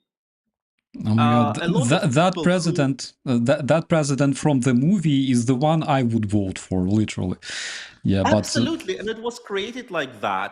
It was created like that, and now, if you look any movie created by the Hollywood about fighting for freedom, about supporting peace, about good choice, about brave military, about brave politicians, about lawyers, etc., you say it's so fake. I don't believe it anymore. yeah, that is so sad. Tell me if I'm paranoid, okay? Because I will share what I see. So, according to Build, the US President Donald Trump has rejected a $50 billion deal with Ukraine and refused to supply Kiev with weapons. The publication in Bild noted that Trump is more interested in negotiating with Russian dictator Putin than in making money from supplying weapons to Ukraine.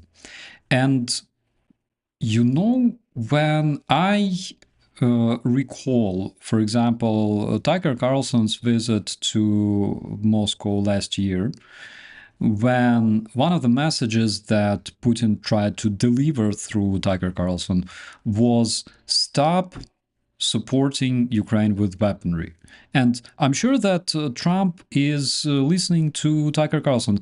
Do you really think that Trump didn't know that Tucker Carlson was in Moscow twice? I don't believe so, because Tucker Carlson was the one who invited Trump on his show as well, and I'm sure that they talked. If we connect the dots, how do you think the reason Trump is so reluctant towards giving Ukraine weapons to defend itself?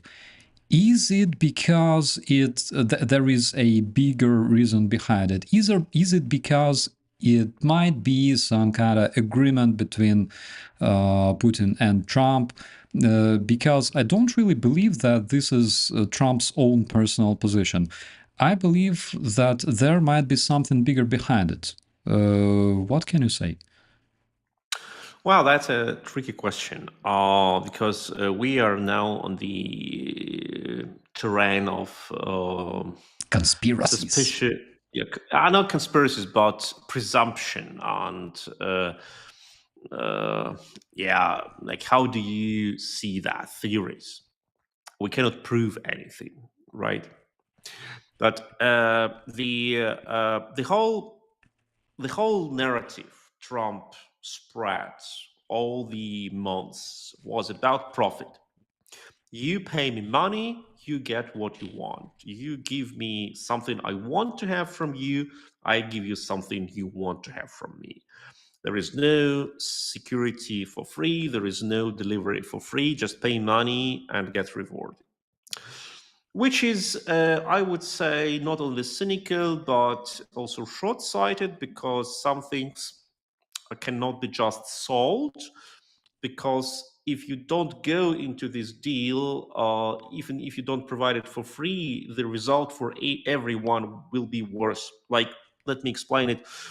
If Europe don't supply Ukraine with weapons, even for free, Ukraine fails, Russia gets so strong that it will dictate Europe whatever Russia wants. And the overall result will be much worse for Europe compared even to providing Ukraine with billions of euro military support. Okay. But I still understand this Trump's attitude. If you want to get my military involvement, you need to pay for that. Okay, understandable.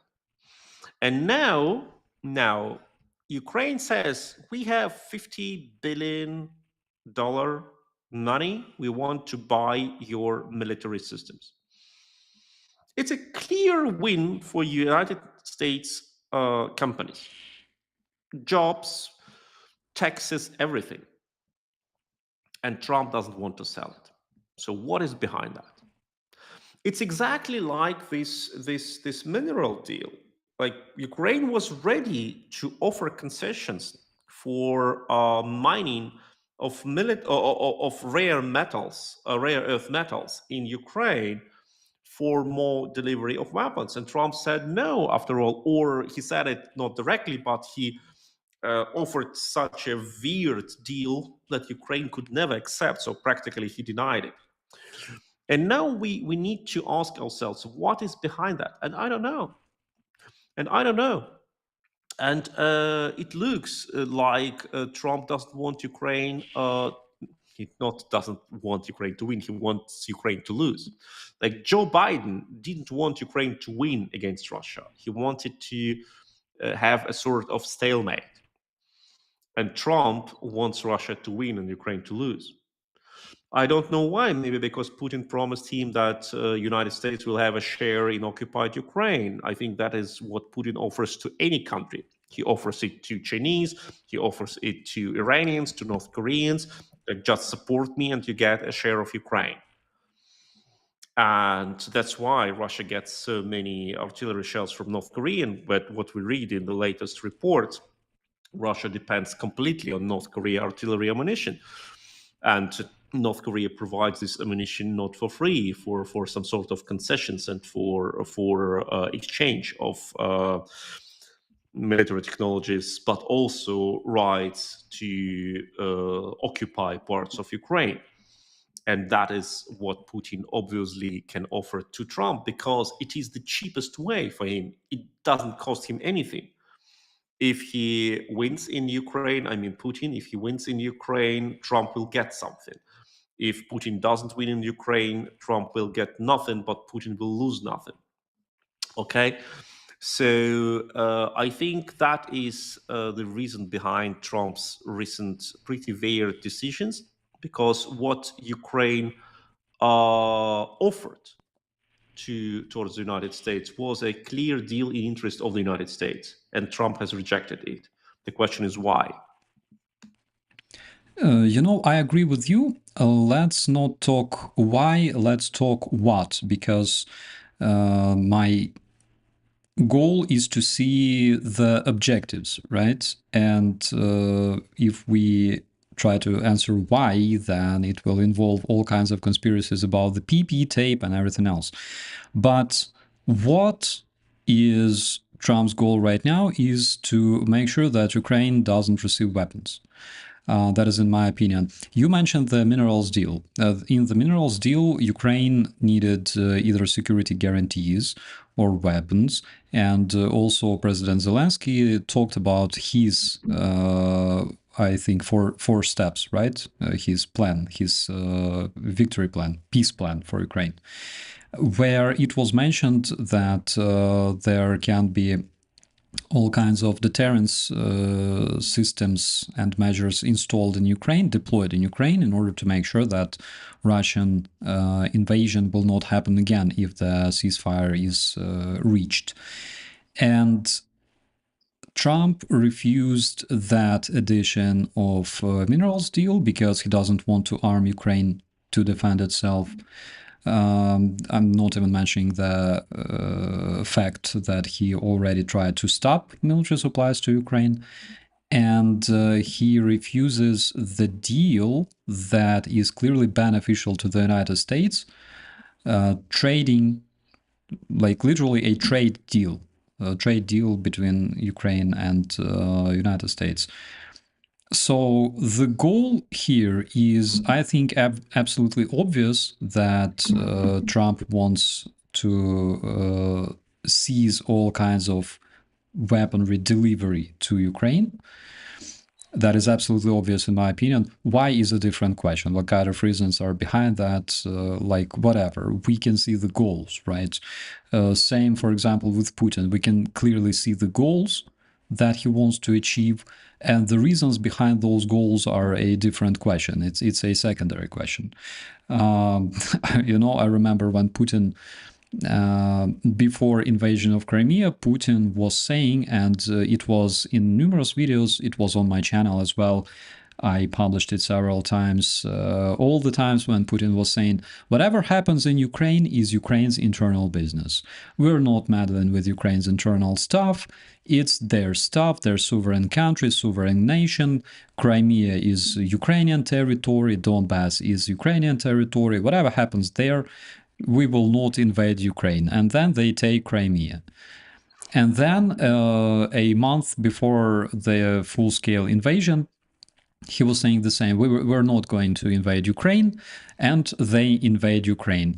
Now they say that they are not going to fight against NATO. What kind of idiot even, like creating this stupid idea that, Russia is gonna fight against NATO, which makes me extremely freaking concerned right now. Because when Putin says something, you gotta literally turn it 180 degrees because they always lie. He always lies.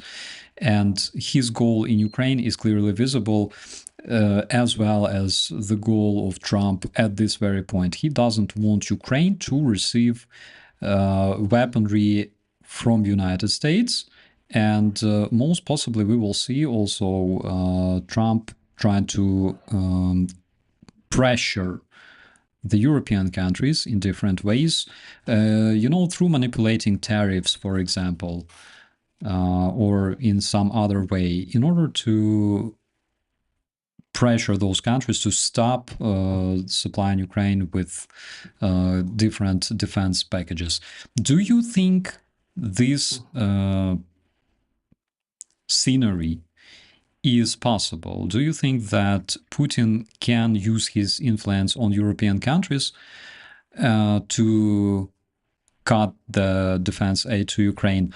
Or European countries are smarter than that because they also understand that if they stop supporting Ukraine, then they will be next? Well, I think it is a complicated thing. First, we need to once again, it's a very illogical way of how Trump is acting. His statements that, for example, they will make United States weapons useless for the allies if the allies don't align with the US, has sent shares of all US weaponry producers just to the seller. Like Lockheed Martin, like everything, Raytheon just destroys the value. And in the contrary, shares of European weapon producers like Rheinmetall skyrocketed.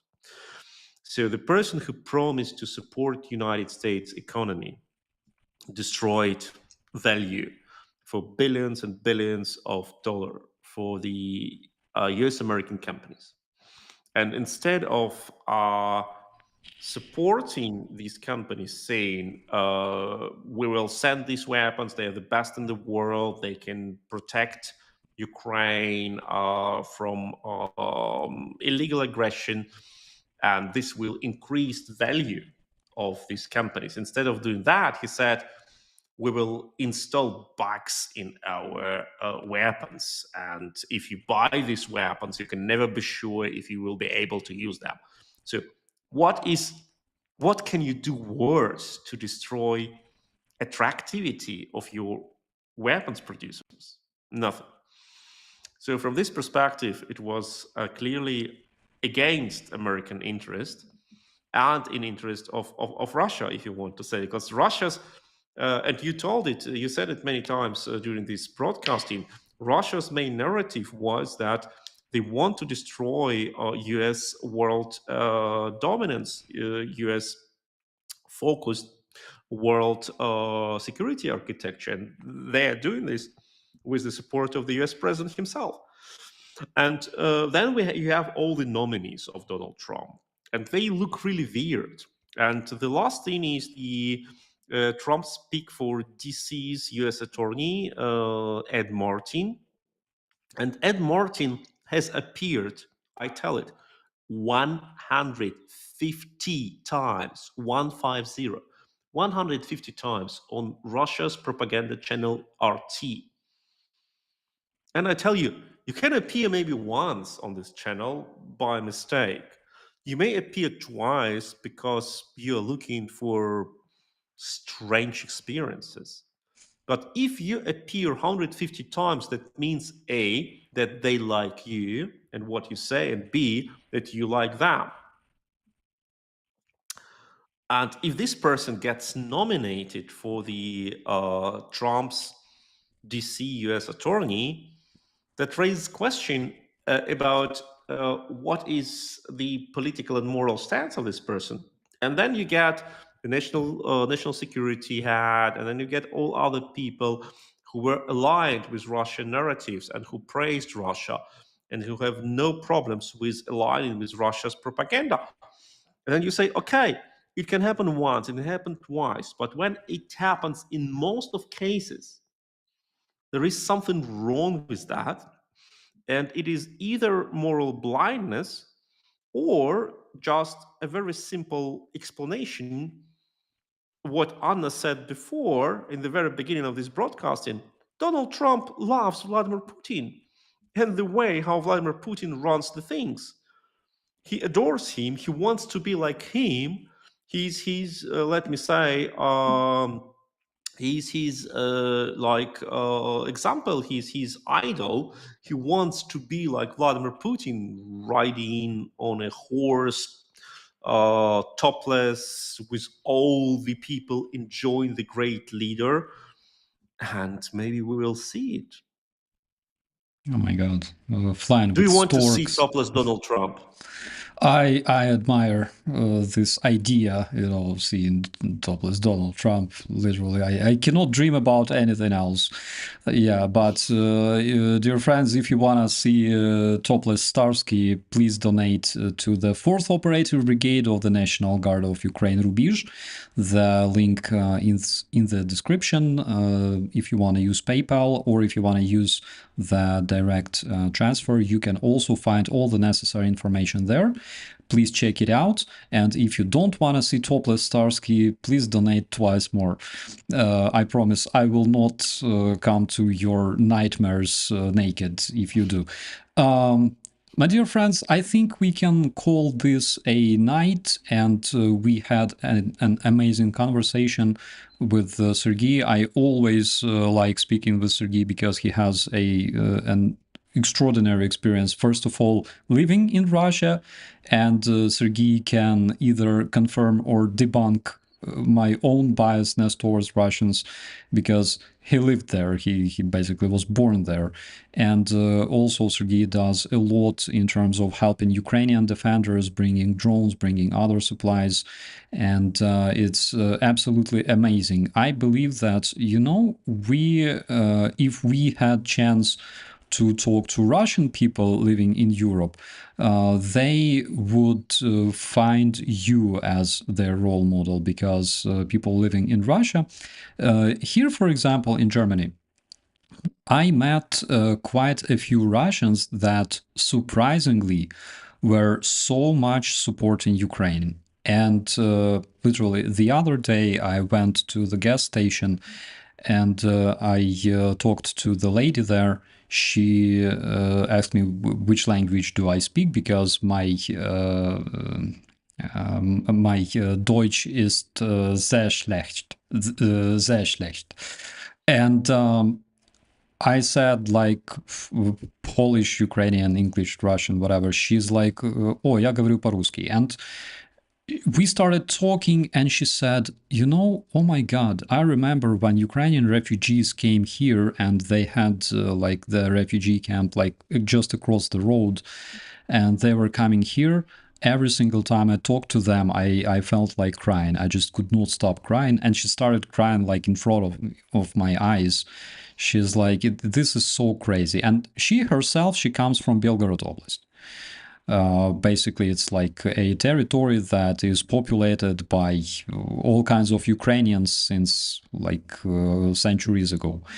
And she was so much, into this, and she literally couldn't talk even properly because she felt like crying. And I met several Russians like that during some of the rallies here. I met several Russians holding Ukrainian flags, supporting Ukraine. And this is in my opinion, a proper way to behave, actually, because supporting Ukraine is something that all conscious and decent people do whenever they meet Ukrainian people, whenever they participate in rallies, every single day. Even there's like this mixed market store that positioned itself like mostly Russian store, grocery store, or like Eastern European, but now when you go to the mixed market, it's literally blue and yellow. It has all kinds of blue and yellow graphics, which is amazing, which is, I believe, is a proper thing. So I think, we can call this a night. And is there anything you would like to say to our viewers before we finish? Yeah, I think that that is, you have touched a very important thing, like what is being Russian and what is Russia. And that is what I say all the time. And as a person who was born on the territory of Russia and who grew up being indoctrinated into Russian imperialistic ideology, I think I have like some right to speculate about that. And I think that Russian way of view of how they judge the world, how they see the world, how they see themselves in the world, is an imperialistic way. And Russia is not a country like many countries like Germany or Poland or Czechia or Ukraine or others. Russia was created as an empire. And that is just like our, like it just like camouflage the things that is not called as Russian Empire, but it is an empire. And inside of this empire, there are a lot of nations who, some of them get colonized or got colonized, some of them are colonizers, but it is an empire. And if you say Russia, it is not a national state, it is a concept of an empire. And if people have loyalty to this imperialistic concept, they cannot be, I would say, they cannot be convinced that it is bad to attack neighbors or absorb them or colonize them, because that is exactly what Russia stands for: constant expansion and colonization.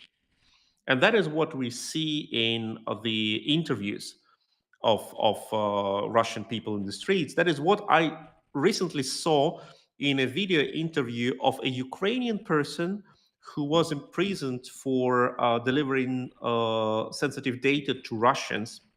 And he's a 60 years old Ukrainian male who, of course, doesn't identify himself as Ukrainian. He gave this interview in Russian.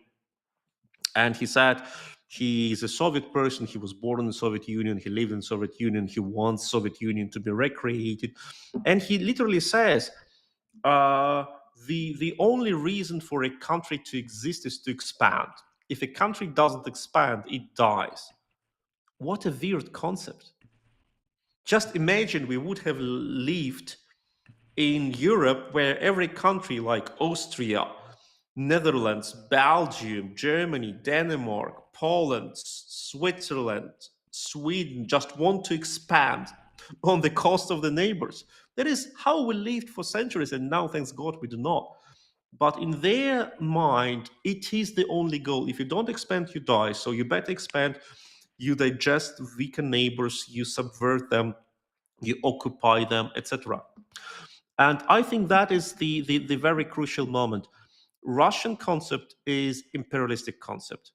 As long as you identify with the needs of the empire, you are Russian, but you can stop being Russian by denying this concept, abandoning it, and then you turn to a person. You can be a Bashkir, a Tatar, I don't know, like any nation which was absorbed by Russia, and then you're fine. And I think that is the only way for Russia to get out of this circle of constant permanent wars.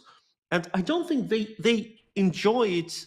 Okay, they enjoy it because they don't know anything better, but I don't think they will not enjoy the other way, where they suddenly find themselves in a situation where they don't need to fight a war, where they don't need to die, where they don't need to spend their life in this violent circle of being punished and tortured by their bosses, by their neighbors, by their supervisors. And the only way for them to get some sort of reward is to go to war and kill other people. So I think that the crash, the disruption of Russia is an interest of everyone, including people who are now who now identify themselves as Russians. I agree on that. Dear Sergis, thank you so much for this stream. Always a pleasure to have you here. Dear friends, thank you so much for participating as well. Thank you so much for your amazing questions in the chat.